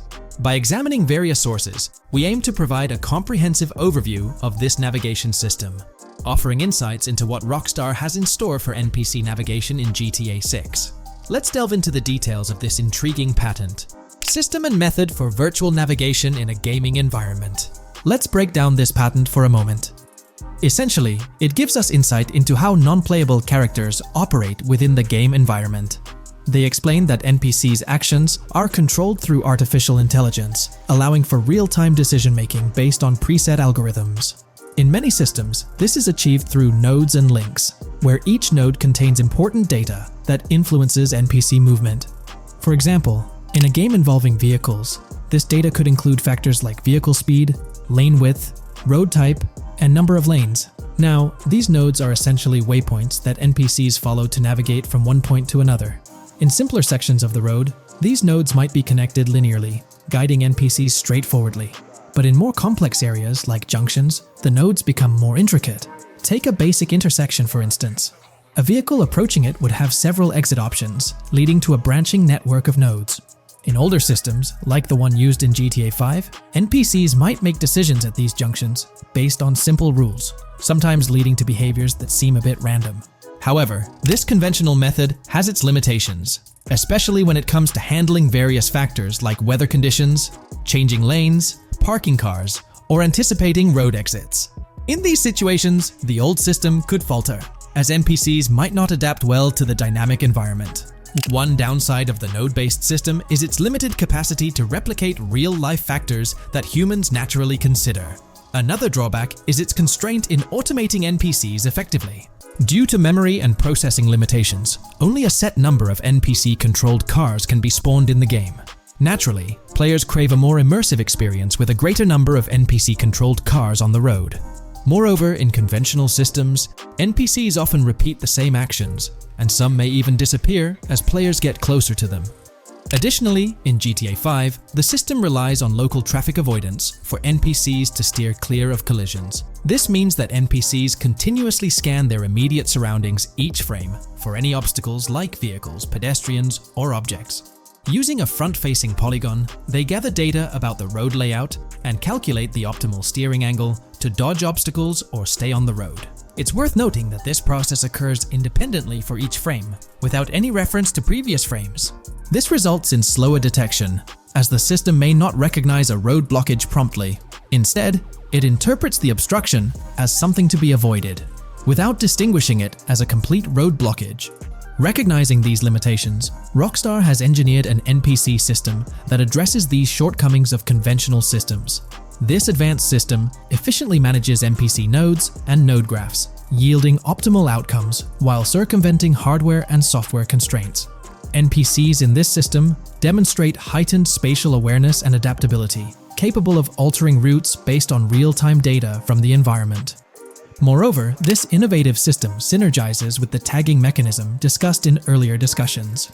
Through node analysis, the system identifies tags, such as indicating a road leads to a junction unsuitable for large vehicles. Consequently, large vehicles are deterred from entering. Furthermore, NPCs within this system consider various attributes of vehicle types, models, including speed restrictions, acceleration and braking capabilities, top speeds, cornering abilities, and vehicle size. NPCs will consider a plethora of data from their surroundings, leading to heightened situational awareness. Video games are populated by NPCs who are able to make real-time decisions based on their environment. Games use a specific system for NPCs to traverse the game world. However, this system is very limited, and thus the decisions NPCs can make are very limited as well. NPCs in vehicles only consider their close vicinity, but nothing else. Also, to avoid collisions, NPCs only consider the last generated frame and base their reaction on that. No prior frames are considered. Rockstar has invented a new system which aims to fix these issues and make NPCs more intelligent, and thus make the game world feel more realistic. NPCs can now consider factors like traffic, as well as account for changing lanes when parking cars, anticipating a road exit, weather conditions, and the like. There are more than a predetermined number of NPC-controlled cars in the game now for a realistic experience for the player. Vehicles can now plan accordingly in case there is any type of road blockage. This also applies to police cars being able to navigate their way through traffic during a chase. I'd like to highlight another breakdown of the patent, which dates back 3 years ago. Let's delve into it. Takeaway from yesterday's patent post. I've read over the patent post from yesterday, and I noticed a lot of people missed the most exciting information in it. I'll sum it up in non-technical language. It's essentially a method to improve vehicle AL when driving currently. When NPCs drive on the road, they can sense a few cars around them to determine crashes or other things to drive around. This is dumb AL, as it has very few factors to take into account, and requires a lot of computational resources. This is why vehicles despawn when far away to free up the CPU. Rockstar's patent describes a system that primarily will change this and give NPCs more situational awareness. They will essentially have an objective of navigating from one location to another. Simplified, but is essential in making routines similar to RDR2, and be able to take into account other external factors. Coolest of all, NPCs will still exist when your game isn't rendering them in this implementation. Specific examples mentioned by Rockstar state they will be able to use weather conditions, traffic, and crashes to determine where to go. Some areas might be dangerous in the rain, they might avoid it. If an area has too much traffic, they will avoid it. Possibly destructible environmental areas could be reacted to. Similar to bridges in Just Cause, this point is speculation, however. Cars will also be able to take into account number of lanes and speed in their decisions. NPCs will be also able to take into account high-speed chases and be able to navigate if they themselves are speeding. There will also be other reactions that are mentioned specifically, such as changing lanes before a highway exit appears, and as Rockstar puts it, driving slower on residential-type roads, or having to perform certain maneuvers to avoid oncoming traffic on single-lane streets. The large part they also mention is this implementation uses a lot less processing power. The NPC schedules can be relayed by a central server. They could possibly use the console itself as well, and it doesn't require the same constant surrounding analysis. As previous Rockstar mentions, this will allow them to have denser traffic with the same resources. A large aim also seems to be realism. Rockstar's patent mentions realistic reactions to various factors as being the main intent. For example, NPCs will each have different driving ability levels based on the driver and the car. Essentially, each driver will have its own profile and have unique driving characteristics as well as skill level. Some might speed, others might not. Each vehicle will also affect the driving of these drivers. We're eagerly anticipating the debut of this new system in action in GTA 6. Share your thoughts in the comments section below. Welcome to this video where we're going to explore 30 confirmed features of GTA 6 that Rockstar Games has officially talked about. But first, a quick heads up. The info we're sharing comes from a security breach and leak of GTA 6 pre-alpha footage. Rockstar Games acknowledged this leak on their official Twitter. Just to be clear, we won't be showing any gameplay footage due to possible copyright issues, but we'll definitely dive into these cool features. Feature 1. Looks aren't just for show. The reactions of non-playable characters, NPCs in GTA 6, are pretty fascinating. How clean your character is, and their overall appearance affect how these in-game characters respond to you. It adds a cool layer to the game, considering how NPCs react differently based on your character's appearance. Feature 2. Let's rev up the excitement with some serious vehicle action. Imagine cruising through the Everglades in a top-notch hovercraft. That's just one of the personal rides available right from the start. And there's more, like taking the wheel of a bold 1970 Ford Ranchero GT in striking red and black, owned by a character named Jason. Feature 3. Here's another level of immersion. Each character has their own stuff. So, when you're playing as Jason, you can tap into Lucia's stash and vice versa. Say Jason's low on assault rifle bullets. If you're close to Lucia, you can ask her for some. It opens up a bunch of possibilities for teamwork and sharing resources in the game. Feature 4. For all you die-hard GTA fans, there's a new clothing store in town called Arches. It's got a fresh collection to amp up your character's style. Feature 5. Let's talk graphics. In GTA 6, the clothes are seriously detailed. Wrinkles, dirt marks, and even sweat. Paying so much attention to clothing details makes the characters look super real, adding a ton of authenticity and making the game more immersive. Feature 6. While exploring the vast game world of GTA 6, you'll see a seamless mix of modern vehicles in urban areas and older ones in rural spots like the Everglades. It gives that cool GTA vibe, whether you're cruising in a flashy city car or taking a nostalgic drive in the countryside. GTA 6 has a bunch of wheels to fit whatever mood you're in. Feature 7. During certain heists, there's a timer showing when the cops will show up. Some think it's a developer thing, but it could mean players need to plan their heists well, syncing with the police response for a perfect score. That'd definitely add an exciting twist. Feature 8. I'm buzzing about this one. GTA 6 will feature a massive aquarium. Yes, you heard that right. Players get to explore an aquarium within the game, adding a cool new element to the gameplay. Feature 9. There's a limit on inventory space. Players can't stockpile an endless number of items. A smart move would involve rummaging through crates and storage spots at the docks to earn cash and gather valuable stuff, spicing up the gameplay. Feature 10. Here's something cool. In GTA 6, you're not stuck with your character's right side view like in GTA 5. Following Red Dead Redemption's lead, players can freely switch their character's preferred shoulder for a better view. It also changes which hand your character uses for weapons, making gameplay more immersive. Feature 11. GTA 6 adds a touch of reality with a dynamic day-night cycle. Shops don't stay open 24/7 anymore. Some close at night and reopen during the day, making the whole experience more immersive. At night, the city changes vibe, less traffic, and a different feel altogether. Feature 12. Adding to the mix are special abilities, somewhat like what we saw in Red Dead Redemption 2. From leaked gameplay, it looks like Jason has a unique skill. He can spot valuable stuff in the surroundings. They light up like hidden treasures, adding a whole new twist to the game. Feature 13. Let's dive into some of the confirmed stuff in GTA 6. It's quite a mix. There are spear guns, bolt-action sniper rifles, and a bunch of golf clubs, wedges, irons, drivers. Also, players can use a crowbar to open containers and grab valuable stuff. There's more. Smoke grenades, flashbangs, golf balls, and tracker jammers to dodge the cops. Snatching fancy cars might need special tools like the immobilizer bypass. Loads of choices to make gameplay super immersive and fun. Feature 14. Moving on to the awesome in-game places we've seen. There's a bunch. Tennis courts, a huge stadium, and even a museum, all with interactive insides. It's bringing back the exploration vibe we loved in GTA 4, and that's got us hyped for GTA 6. Feature 15. In a cool scene during a diner robbery, a non-playable character, NPC, was visibly relieved when the cops showed up, saying,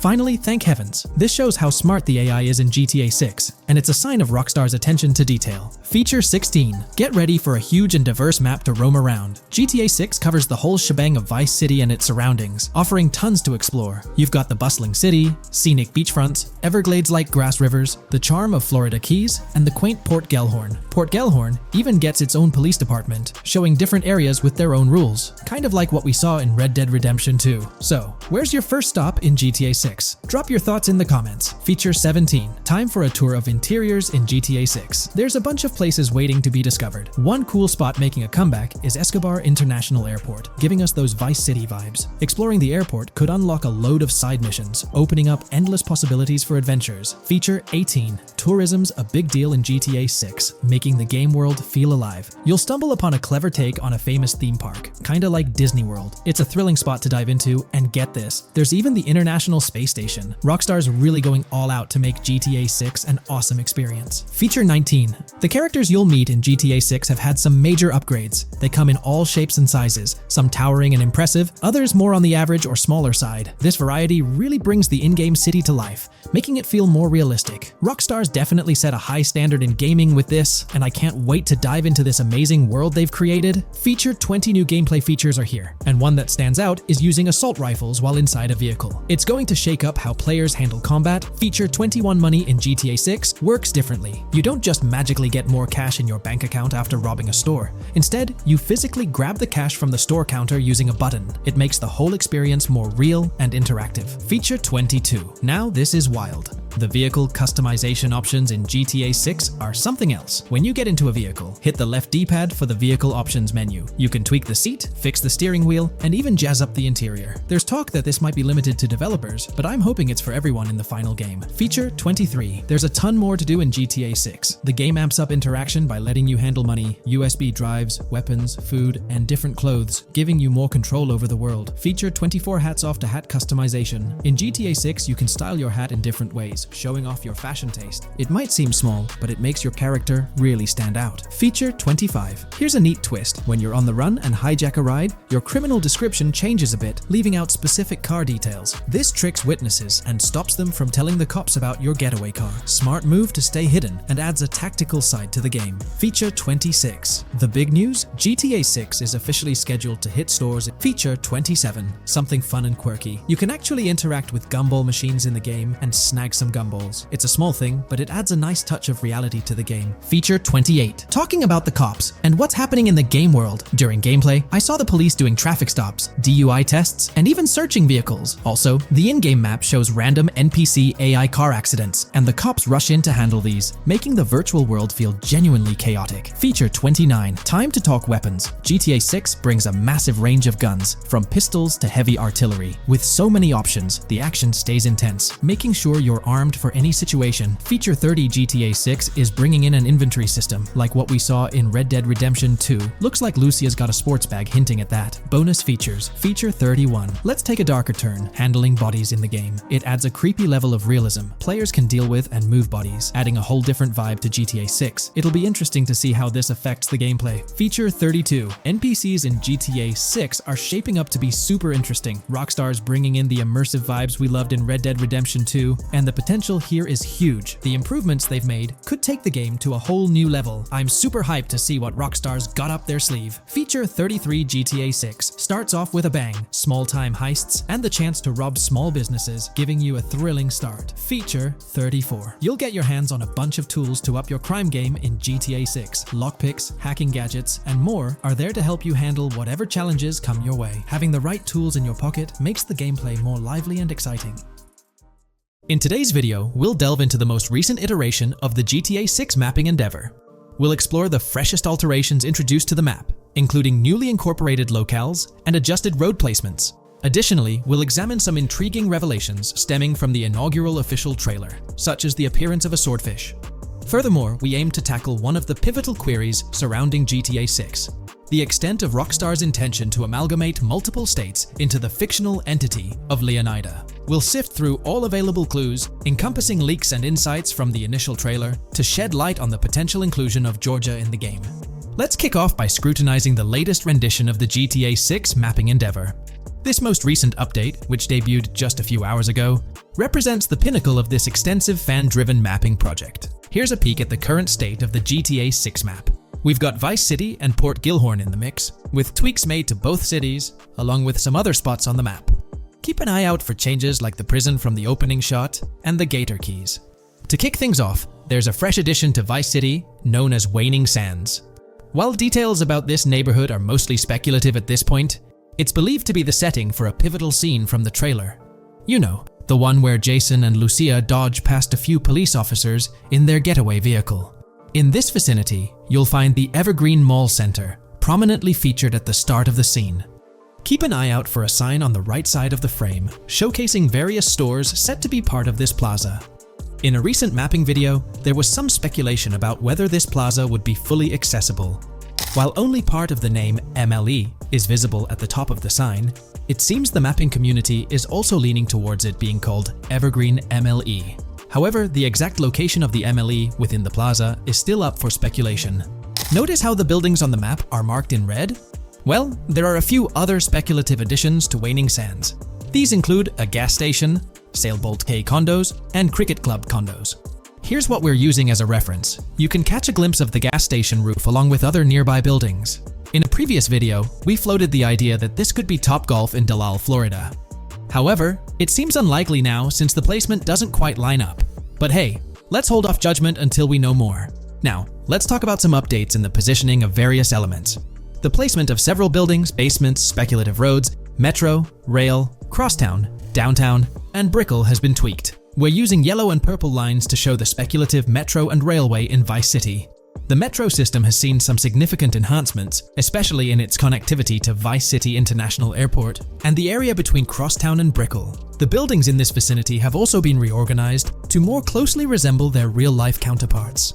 Speculative roads and highways have been adjusted to better fit the new placements. We've also made slight adjustments to the rotation of the prison from the opening scene with Luke to align with new evidence. Additionally, we've fine-tuned the positions of some trailer markers in the stockyard area, such as those for the car meet in Windwood and the bikers in Little Haiti. In terms of location changes, leaf links from the previous map version has been moved to Virginia Key, meaning earlier speculations regarding leaf links are no longer applicable.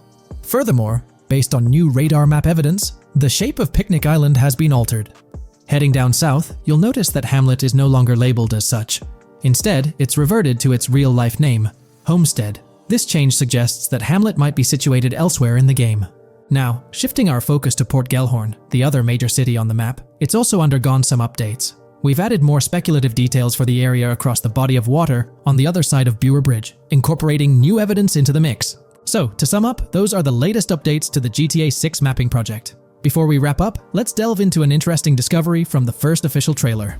I'm not into fishing, but I noticed this in the trailer, and my first thought was a swordfish, but I could be wrong. Is anyone who knows more about fishing able to confirm? Let me know what you all think this is. Well, that's quite an intriguing find. Personally, it seems like a house decoration to me, but I'm eager to hear your thoughts in the comments below. In the next part of this video, we'll tackle the question about Georgia. On display in the leaks and backed up by inside journalists, the game will feature a plethora of locations that focus on Miami and the surrounding areas. The two main locations of the game are Vice City, based on Miami, and Port Gellhorn, which lifts direct locations from Panama City. As well as this, it seems Rockstar have brought down and featured locations from Georgia, including a prison and mountain ranges not present in real-world Florida. I'm curious, do you think Georgia will make an appearance in GTA 6? Let's examine the evidence we have so far. There have been some recent findings, so let's kick off by checking out this Reddit post. Georgia evidence. In the leaks, there's a mention of canyon etchings, along with the other ambient events, which I thought couldn't be in or based in Florida. The nearest canyon to Florida is Providence Canyon State Park in Georgia, and is only 2.5 hours away from Florida. This also may explain Red Hill Forest and the testing of Scree Hills in the leaks. There's also a couple mountains, or large hills, seen in the trailer. The first looks more like a large hill in North Florida, probably for hill climbing, but the second one at the end of the trailer looks like a Georgia mountain, like the one seen in the leaks. First off, this individual is discussing a clip from the leaks, where a developer is seen firing an assault rifle at a vehicle while Lucia is in the background. They've noted several ramps in the clip, suggesting developers use them to test vehicles on different slopes. The clip also shows various types of ramps listed, including MTB ramps, hill climb, mud drag, Scree Hill, mud drag string, and crash tests, as well as MX tracks. The speculation is that Rockstar might have been testing the Scree Hill due to its resemblance to locations in Georgia. Additionally, two shots from the trailer show hills. One at the 59-second mark where someone jumps on a table, causing it to break, revealing multiple cars ascending a steep hill in the background. And another in the final shot, where Lucia kicks down the door to a convenience store, showing another hill or mountain through the window. Let's delve into the comments and see what the community thinks about these hills. Are there similar hills in Florida? Or has Rockstar taken some creative liberties and introduced hills from Georgia? Ekanfinaka is a place in the game, shown by the leaks. And Ekanfinaka is literally the old name for a swamp in southern Georgia. Not to mention we saw a big hill, small mountain. I've lived in Florida for a long time. There are no hills, anything like that in the state. Northern Florida has some hills, but nothing like that at all. The hill in the leaks resembles the Blue Ridge in northern Georgia. It's a fictional state. It could be a collection of features from 4 or 5 states for all we know. 2 hours outside of Florida is hardly breaking the concept. I'd imagine much of the urban landscape will be much like Florida, with the outskirts being closer to Caribbean, or as you said, Georgia. There's a separate post talking about these mountains in GTA 6. We know GTA 6 is being based in Florida, a relatively flat state, so it'd be obvious to think that the game will stay true to its setting. However, one interesting thing I found in the diner robbery footage from the leaks is that a huge mountain can be seen in the far distance, particularly around the part where Lucia starts approaching the police car from the passenger side. I'm not sure if anyone else has noticed this, but it's interesting to note, considering Florida is the flattest state in the country, LOL. Maybe we can go to other states? The area does resemble rural Georgia. Thoughts? I think it will be more similar to RDR2 than past GTAs where it's only one state. I bet the map will be a hybrid of Georgia and Florida. If not, then Florida and most likely another country like Cuba or some South American country with mountains. Yes, probably we can visit the state of Georgia. A few weeks ago, someone found out that the prison you can see in one clip is from Georgia as well. Multiple states in the game. The Florida Scout lady mentioned Rockstar scouting interiors in Florida and other states in the southeast. Hopefully this means we get towns, or maybe cities in these other states, instead of simply hilly terrain. As this individual pointed out, there's a prison visible in one of the leaked clips, and it bears a striking resemblance to Augusta State Medical Prison. Situated in Grovetown on the county lines of Columbia County and Richmond County in Georgia, United States, this facility houses primarily male inmates with occasional female inmates and has a capacity of 1326. Built in 1982 and operational since 1983, it operates as a close security prison. Augusta State Medical Prison was one of the 7 prisons involved in the 2010 Georgia prison strike. With such solid evidence pointing towards Georgia, or at least a portion of it being featured in the GTA 6 map, it's worth noting that Rockstar has done similar things before. In GTA San Andreas, for instance, they created the state of San Andreas, which is a blend of California and Nevada, with Las Venturas mirroring Las Vegas. Feel free to share your thoughts on everything discussed in today's video in the comments section below.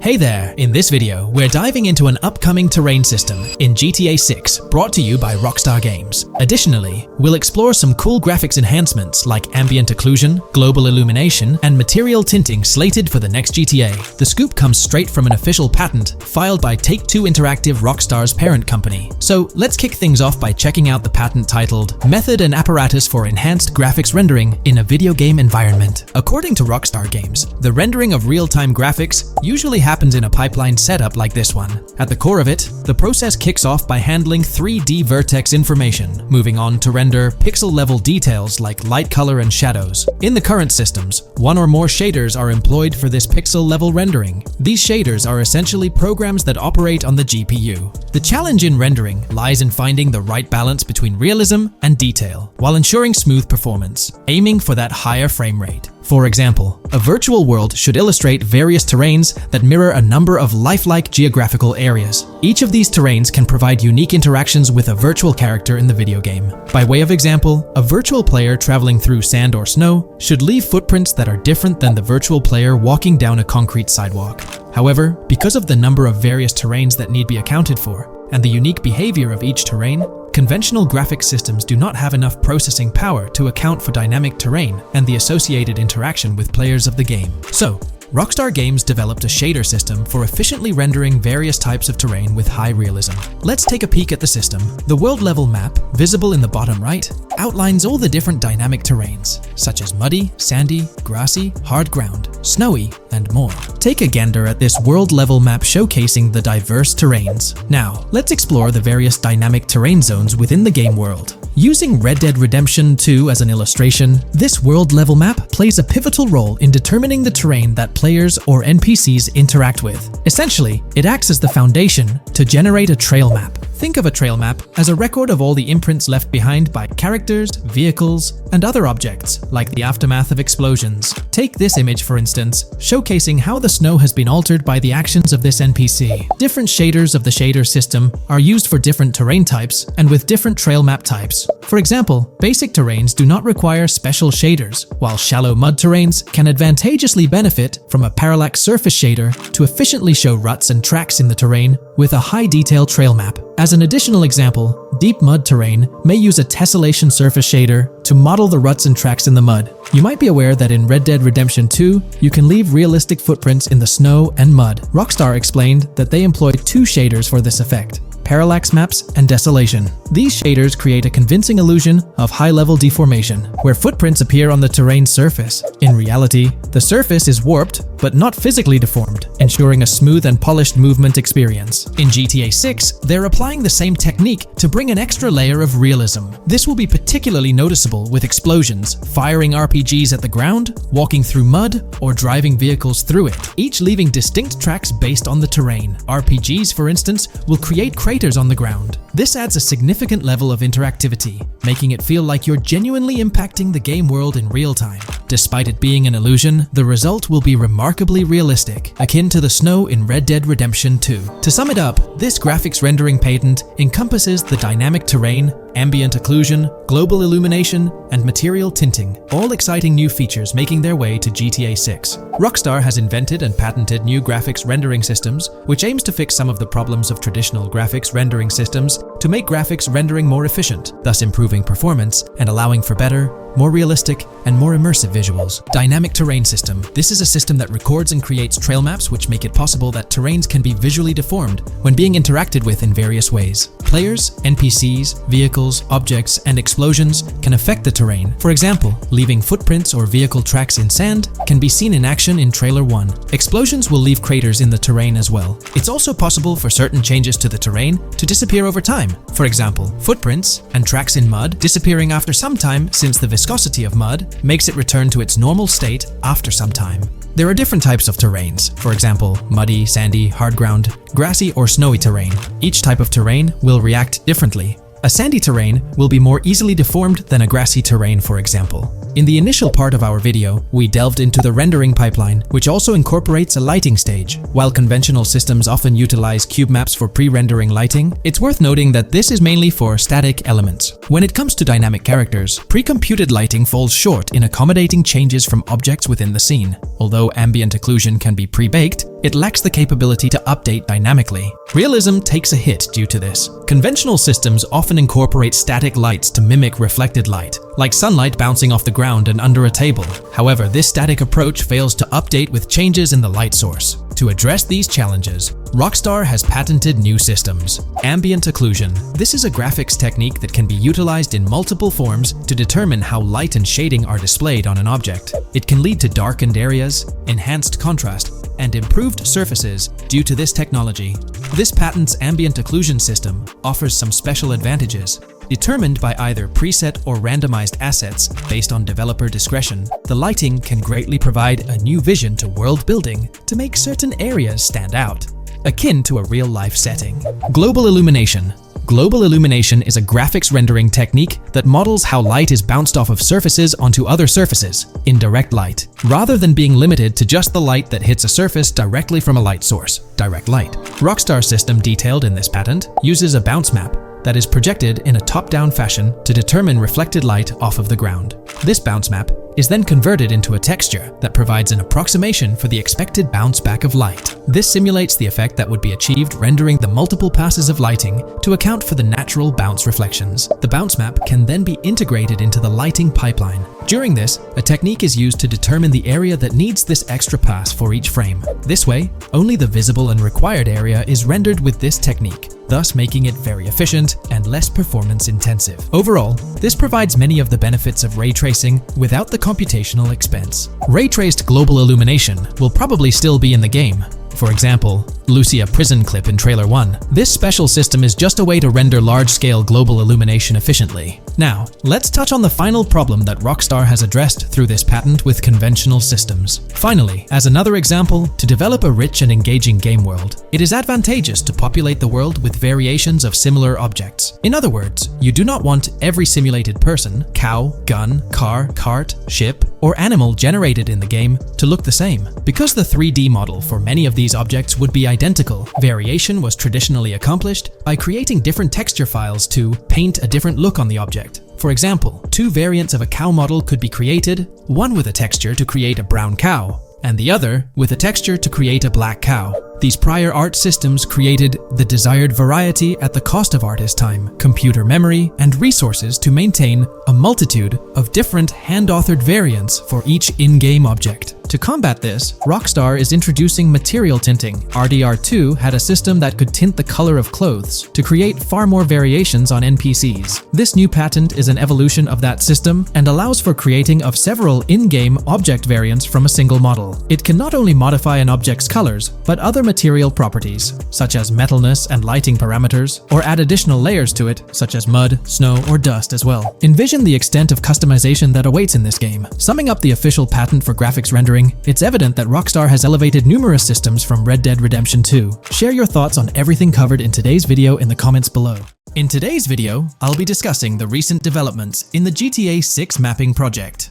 We'll delve into the latest additions, including new locations featured in Trailer 1, adjustments to existing locations, refinements in certain areas, and exciting discoveries from the latest trailer, such as the yacht interior, surfboards, Princess Robot Bubblegum, and more. Let's start by examining the mapping project itself. It's been some time since our last update on this front, and there have been notable changes to the map since then. This iteration represents the most recent version of the GTA 6 mapping project, spearheaded by Dupe's 0R.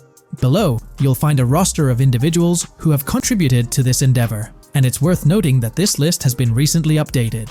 This project stands as the largest and most comprehensive effort within the fan community, with the goal of predicting the map of GTA 6 as accurately as possible prior to its official unveiling.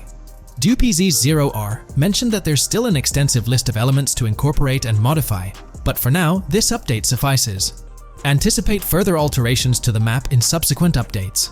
This iteration represents the latest version of the GTA 6 mapping project. Notable adjustments have been made to the legend and the manner in which various elements are annotated on the map. All markers now include viewing cones to indicate their general viewing direction. However, it's important to note that the angle of these cones is merely symbolic. Additionally, speculative location markers have been updated with red outlines to differentiate them from non-location markers. Furthermore, coordinate markers now display their corresponding clip names for easier identification. Changes have also been made to the naming conventions in the key section. For instance, you'll notice that the markers now include the names of the clips they are derived from. Let's delve into the alterations specific to Vice City. The angles of Rock Ridge and Stockyard have been tweaked to align with calculations/evidence and to better match the coordinates. By observing the outlines, you can see that both the Rock Ridge and Stockyard areas have been subtly adjusted, ensuring a more cohesive layout. There's a noticeable improvement in alignment. A notable update to the map is this section here. Previously, absent features have been incorporated from the edges of one of Rock Ridge's mini-maps, and adjustments have been made to the water's edge in that vicinity, now depicted in dark green to indicate the genuine boundaries of this section of the Vice River.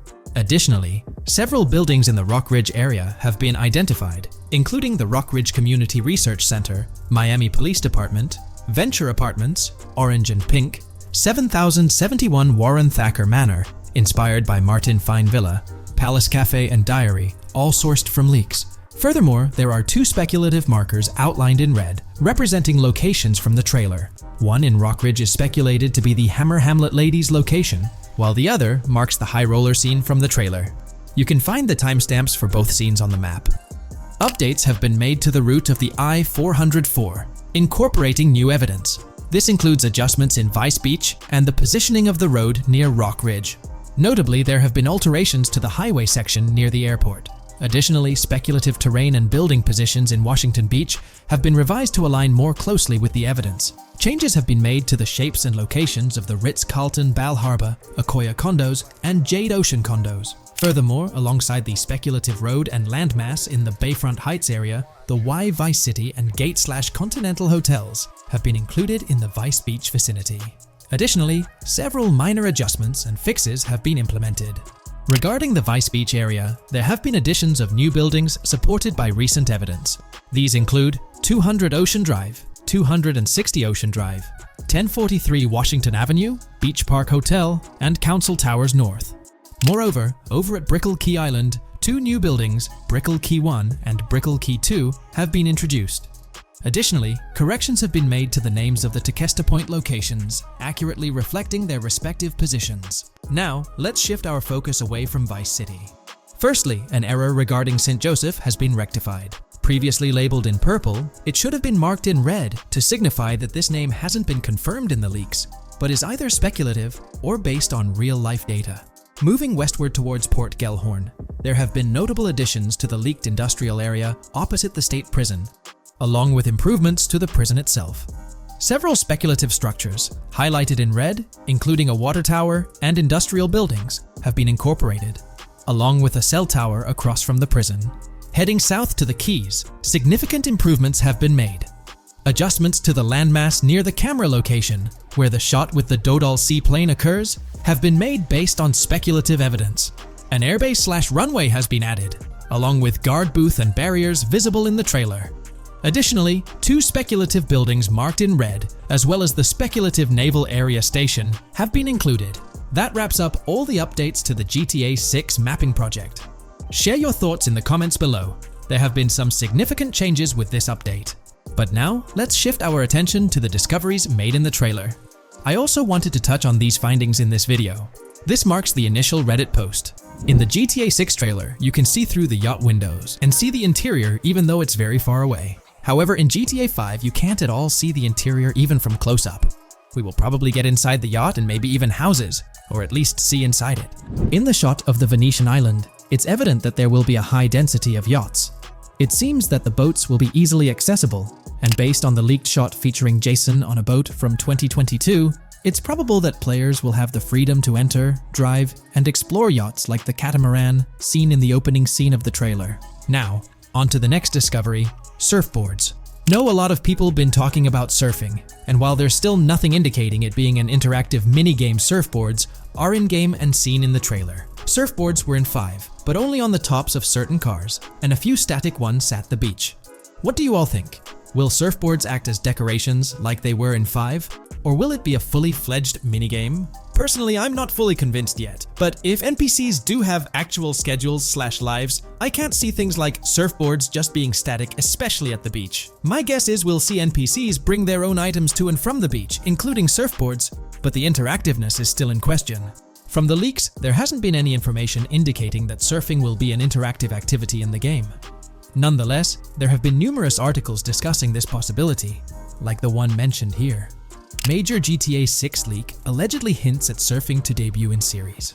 The upcoming GTA 6, officially untitled, leaks are becoming more frequent and interesting, with a recent one revealing that the upcoming title will include new water sports, such as surfing. According to a report by the Dexerto gaming website, a leaker named Alix Venturas revealed on Twitter that Rockstar Games plans to improve the water physics in Grand Theft Auto 6 and will introduce several water-based activities. While the gaming studio has not officially commented on the leak, players are convinced, given that Grand Theft Auto 6 will almost certainly feature Vice City, a fictional version of Miami, Florida, known for its beaches and water activities. However, it's important to note that these rumors haven't been confirmed by either the official leaks or the trailer. It remains to be seen whether these surfboards will merely serve as decorations. Now, on to the next and final discovery I'd like to highlight in this video, which might just be your favorite. Princess Robot Bubblegum is confirmed to be in GTA 6. Just like the Righteous Slaughter game series, Princess Robot Bubblegum is seen on a shirt, and will most likely return with more episodes. The series originally appeared in The Ballad of Gay Tony, and again with more episodes in GTA 5, making this the 3rd appearance. If you haven't been following the latest news on GTA 6 over the past year, you might be surprised by how much information has emerged. Here's a comprehensive update on everything we currently know about GTA 6. We have details about a wide array of items and tools featured in GTA 6. These include the auto dialer, binoculars, immobilizer bypass, cutoff tool, painkillers, pool cue, trauma kits, golf driver, food and drink, golf putter, USB drive, golf iron, crowbar, golf wedge, torch, jammer, duffel bag for looting, cigarettes, and a loot backpack. Let's discuss the game engine. Developers have made significant enhancements to the Euphoria physics engine, improving ragdoll physics and overall game mechanics compared to GTA 5. Now let's discuss the multiplayer aspect. In a leaked clip from GTA 6, we observed a multiplayer session with a player count. This suggests there were 2 players present in the lobby out of a maximum capacity of 32 slots. This mirrors the setup seen in Red Dead Online and GTA Online, where the capacity is stated as 32, but practically accommodates 30 players plus 2 spots reserved for spectators. While hopes for larger lobbies persist, it appears the testing phase involves 30-player lobbies. Leaks also suggest advanced weather systems, including heavy fog, a feature that was less common in GTA 5. Moving on to collectibles, there's mention of Wyman car parts. In a clip featuring Lucia, a developer is seen placing a cardboard box with a circular icon, indicating it as lootable. Debug text on this box identifies it as collectibles car parts, and Wyman car parts boxed generic used, suggesting players can collect car parts, possibly tied to a character named Wyman who shares a passion for classic cars with Jason. Regarding collectible hats, there's footage of Jason in an apartment where a developer interacts with a hat labeled as an ambient collectible hat. According to debug text, this hints at the inclusion of clothing items as ambient collectibles within the game. Additionally, a comprehensive list of all brands featured in the game is provided. While some brands may be integral to the story, many are included for realism and immersion. The list is displayed on screen for viewers to pause and inspect at their leisure. Similar to Red Dead Redemption 2, the weapon wheel in GTA 6 will be divided into 3 sections: weapons, equipment, and gear. Notably, players can dual-wield different weapons and access a quick item inventory displayed in the bottom left corner of the screen. While leaked recreations of the weapon wheels provide a glimpse, it's expected that the final version may evolve during the game's development. In a video snippet, an NPC is observed shooting at Jason, triggering a health tip to appear on the left side of the screen when Jason's health decreases. Additionally, the game will feature lighting and skybox systems, similar to those in Red Dead Redemption 2. Promising improvements such as volumetric clouds and better lighting effects. Speaking of criminal activities, noteworthy events include the Hank's Waffles heist, where Jason and Lucia pull off a daring robbery. Other clips suggest Jason possesses an ability to perceive through walls. Additionally, there are events focused on searching vehicle trunks, which may yield valuable items or nothing at all. Lastly, delivery and pickup warehouse events are mentioned for Port Gellhorn, though specific details are still unclear. When it comes to accessible buildings, GTA 6 offers a wide range, including the Malibu Club, a pawn shop, Jack of Hearts Club, supermarkets, bars, restaurants, apartments, and laundromats, all enriching the immersive experience. Players will also have the ability to command the other character during a robbery. In leaked footage, a prompt advises players to either check in with Jason or hold for more options, indicating the potential to issue commands to your partner during a heist. This feature aims to streamline gameplay, enabling effective control of both characters simultaneously. Unlocking doors and gates is also demonstrated, as shown in a video featuring Jason in the San Forsan area. Debug text indicates locked door panels, suggesting the necessity to unlock specific entry points. In addition, a new police system called Time Until Cops Dispatch has been implemented. Now, when you commit a crime, the police won't immediately arrive. Instead, you'll have a brief window to evade capture before law enforcement begins to converge on your location. Security cameras play a role in surveillance, but their function differs from GTA Online. Instead of instant detection, there's a detection meter similar to games like Payday 2 or 3. As the meter fills up, you must break line of sight within a certain time frame to avoid detection. Players also have the ability to restrain NPCs using zip ties, as seen in leaked footage. This feature enhances the realism of robberies, offering greater control over the situation. Additionally, players can loot vehicles, as briefly shown in the Hank's Waffles video. A button prompt to examine SUV suggests the ability to inspect random vehicles and potentially steal valuables from them. A while back, a significant leak revealed a plethora of potential world encounters, random events that occur as you navigate the game world. I've displayed these on your screen, and while I won't go through each one, you'll notice they're quite fascinating. From parking disputes to donut burnouts, protests, and even someone getting a concussion, these events add depth and realism to the world of Vice City. It's exciting to imagine strolling through such a dynamic environment where something is always happening. Take a moment to review them if you like. They're quite impressive. Moving forward, the community has endeavored to construct a map of GTA 6 based on coordinates and locations gleaned from leaks. This preliminary map outlines Vice City situated at the bottom right. The top section of the map remains somewhat enigmatic for now. Nonetheless, this initial map looks incredibly promising, and the excitement for exploring its intricacies is palpable. For the setting, we know about 3 different gangs in Vice City: San for San, a Haitian gang, the Guardia Brothers, and the far-right militia. These details create an exciting anticipation for what to expect in GTA 6. Now, let's delve into the variety of confirmed wildlife in the game.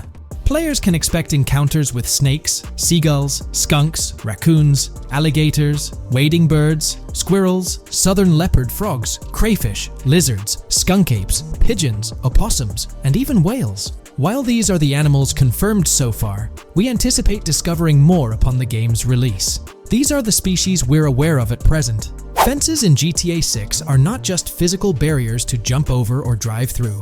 They are individuals involved in illegal transactions within the game.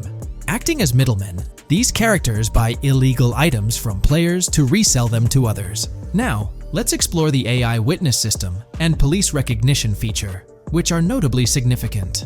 In the Hank's Waffles robbery video, beneath the wanted level stars, there's a mention of full description, suggesting that witnesses can provide detailed information about you. This implies that once identified, the police will recognize you.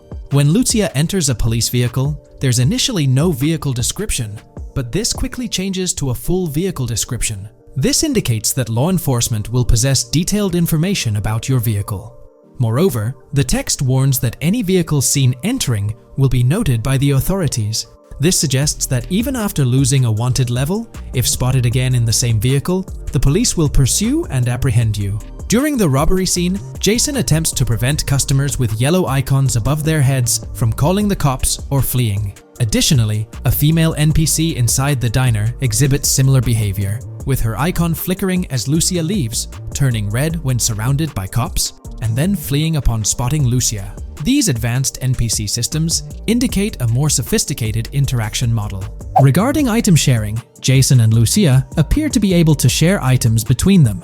For instance, in one clip, Jason steals items from containers, keeping some for himself while sharing others. Regarding sound design, it's no surprise that GTA 6 will feature more realistic soundscapes. Weapon sounds are crisper and more authentic, with increased volume for a more immersive experience. The impact of bodies hitting the floor will have a deeper thud, creating a more visceral effect. Police sirens will reverberate off buildings and environmental elements more realistically, while the sound of items will vary depending on the surroundings. For instance, if you're in a shipping container, sounds will echo more, adding depth to the auditory experience. Overall, these sound enhancements aim to emulate real-life scenarios more accurately, contributing to the game's realism.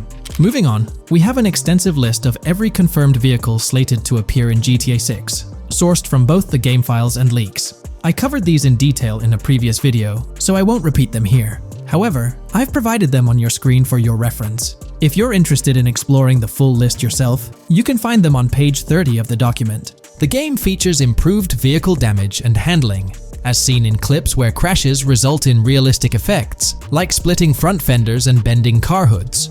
Furthermore, car interiors now include a functional GPS and waypoint system, enhancing immersion, especially in first-person driving. Players also have the option to enter a car from the passenger seat, adding a touch of realism to gameplay. These details highlight GTA 6's commitment to intricate design elements, evident in its meticulous attention to detail throughout the game. In addition, several new gameplay mechanics have been revealed. Players will now have the ability to walk while in cover, a long-awaited feature that introduces prone movement for the first time in GTA gameplay. Loot bags will allow for storing additional items, and players can now drop and pick up weapons. A new under fire animation has been introduced where characters cover their faces during combat, and players can opt to self-revive after sustaining heavy damage. Other significant mechanics include the ability to switch shoulders while aiming down sights, grappling during hand-to-hand combat, and the introduction of buddy communications and a buddy ping system. This system, likely shared between protagonists Jason and Lucia, remains intriguing, with its full functionality yet to be revealed. Additionally, a new cover mode has been introduced, altering the way shooting from car windows is executed.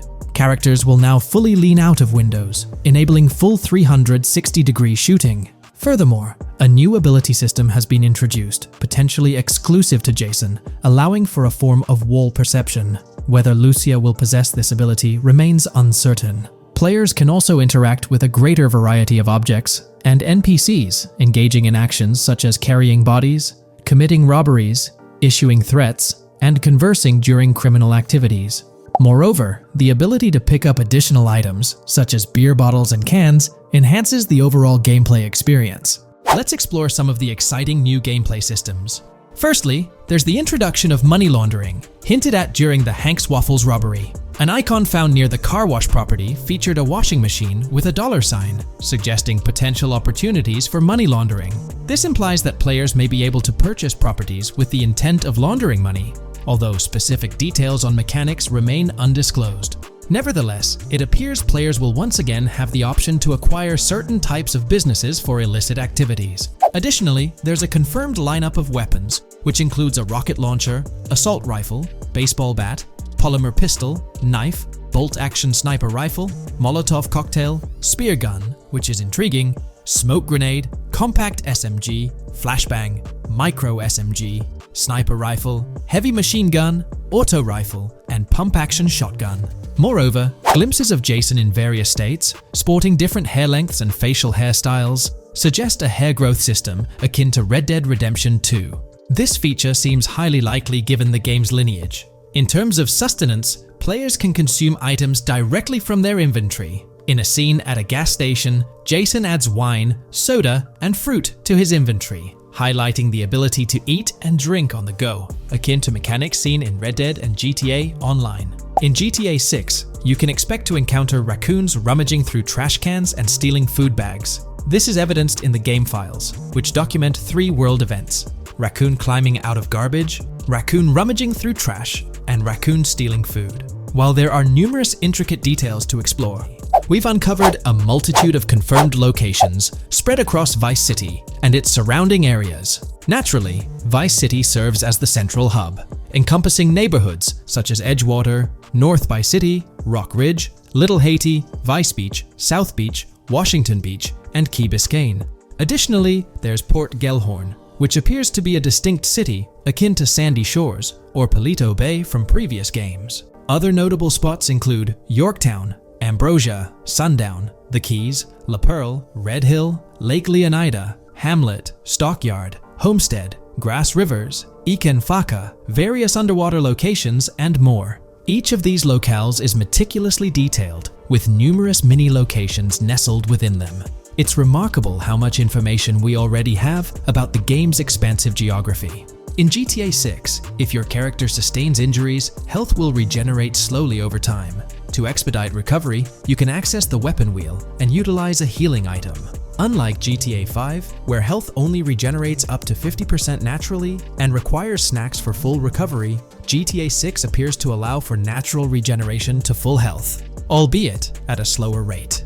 While not officially confirmed, it's implied that using a medical item will accelerate this healing process. Regarding open-world activities, there are 7 confirmed activities thus far: dice, golf, fishing, races, adventuring, shipments, and delivery van events. A video showcases a delivery van event near the industrial area of Port Gellhorn, featuring active security cameras that add complexity to potential heists. 2 distinct event types mentioned in the events list are Pragmatic Cool and Chaotic Romantic, introducing a new event type called Cop Trap, strategically placed in various locations across the map. The confirmed locations are displayed on your screen, indicating that law enforcement will deploy different tactics to apprehend you.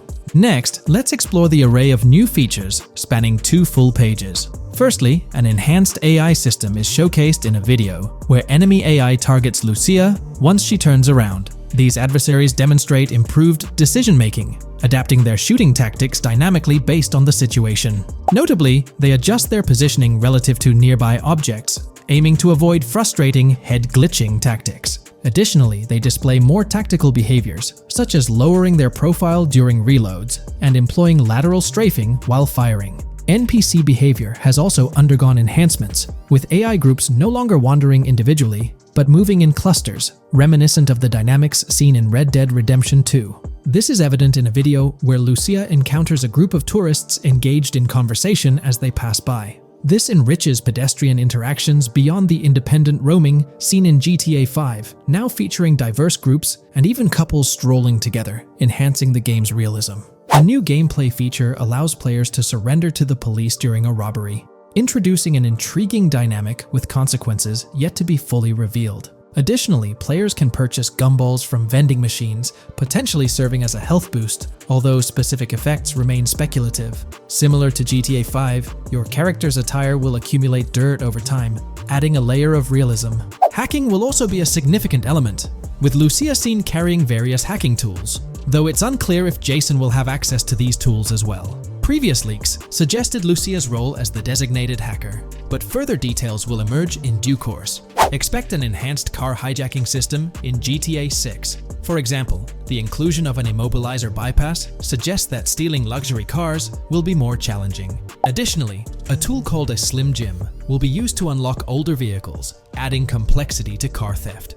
Moreover, events such as Steal Car in Progress and Steal Car Fail indicate potential complications during vehicle theft. Events like Carjacking Cat and Carjacking Advanced AI suggest further intricacies in vehicle-related activities. Finally, the document concludes with approximately 20 pages detailing locations found in leaks that correspond to real-world locales in Miami. This inclusion underscores the meticulous efforts put into crafting a rich and immersive game world. Alright, so in the GTA 6 trailer, there's this moment where this girl in a white bikini gets everyone talking, debating whether she's Lucia or not. She's chilling near this pool, taking in the Vice City skyline, and then she turns around. And let me tell you, there's a bunch of stuff to unpack there. Her hair moves all natural-like, swinging around as she turns. She's got these big hoop earrings, cool purple sunglasses, rocking a purple lipstick, and check out those nails, French tips. Oh, and there's this bracelet on her left wrist that catches the eye too. Now, here's the deal. Some folks are saying, nah, there is absolutely no way that is Lucia, or it just doesn't cross anyone's mind. Their argument? She looks different from how Lucia appeared in other shots, especially in that jumpsuit and during the whole crime spree with Jason. But hold up, there's a good chance that in GTA Online, customization's gonna be off the charts. Need a different haircut? No biggie, just swing by the in-game salon. Problem solved. So, who knows? This bikini girl might just be a customized version of Lucia with a whole new look and vibe. By the way, I'm holding a monthly giveaway for a PlayStation 5. You just need to subscribe and you're entered. Now, back to the video. You know, I'm pretty confident that it won't cause much trouble, just like in GTA 5 or Red Dead Redemption 2. It feels like they'll let us switch up our characters' hairstyles again, which is pretty cool. Now, about this scene, it looks like it's happening at a totally different stage of the game. At the start, Lucia's all locked up in jail, doing those petty crimes and all. But in this snippet, she's looking like she's hit the jackpot. Loads of success and riches. There's more to this in the trailer, giving us a peek into what a thriving Lucia might look like. She's sporting a different hairstyle, dressed to the nines, hanging out in a fancy car with Jason behind the wheel. And to top it off, the girl's getting her photos taken by the paparazzi. Some folks out there are betting that this bikini girl is gonna be the face of Rockstar's marketing strategy. You know, just like how they've always had that iconic female figure in their marketing since the good old days of GTA 3. So, putting it all together, it really seems like this bikini girl is Lucia. From the style to the little details like the various hairstyles, everything seems to point in that direction. It's exciting to get these glimpses of what Lucia's different phases might look like in the game. Rockstar's been doing this thing with the promo girls for ages, from the early days of GTA 3 to the more recent GTA 5. You might remember them. The girl in the bikini holding the martini glass, or the San Andreas girl leaning over at the Vinewood sign with those shades. They've always had these distinctive figures for their marketing. A bunch of people are pointing fingers at this bikini girl, saying she's the new Rockstar promo face, but I've got my money on Lucia. Take a look at those birthmarks and accessories, those little marks on her face and arm. They're pretty similar to what the bikini girl's got. Sure, some aren't super clear, but makeup or sun exposure could easily cover them up. And those earrings and bracelets, they match up pretty well with all the girls who look like Lucia. Even if some shots might leave room for doubt, like the one where she's driving that fancy car. I'm pretty convinced it's Lucia. Jason's checking her out, the accessories are a close match, and her facial structure lines up. Not to mention, her body shape, facial features, skin tone, hair length, and color, pretty much all of it lines up perfectly. In that scene, the way the bikini girl moves seems a bit forced, like she's intentionally flipping her hair or something. So maybe it's part of a mission, Lucia trying to blend in at some event to gather info, or pull off a heist. Or perhaps it's one of those moments where she's at the top of her game, all successful forceful and loaded. Oh, and that bikini she's wearing? It's from the Santino brand, which first showed up in GTA 5. So, in GTA Online, we've got this whole range of clothing options, right? There are jackets, shoes, and some of them even parody luxury brands like Louis Vuitton, which is a real high-end clothing and accessories label.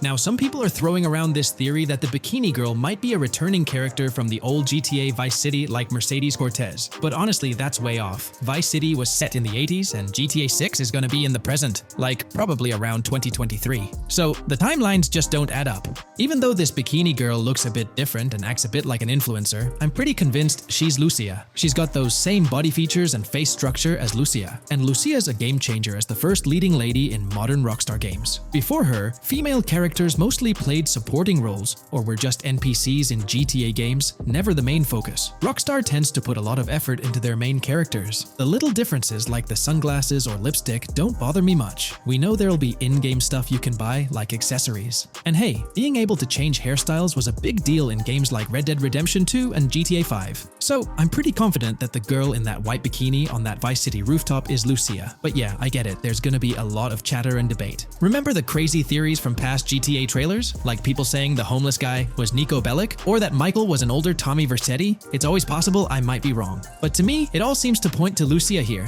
Let me know what you think about Lucia in the comments below. Is she really the white bikini girl or not? I'd love to hear your thoughts down there. If you enjoyed this video, a thumbs up would be cool. And hey, if you're new here and want to stay updated on all things GTA and Rockstar games, consider hitting the subscribe button. Also, click that notification bell, because sometimes YouTube acts up, and the bell helps you stay in the loop with new videos. Anyway, thanks for watching, folks. Take care and catch you in the next video.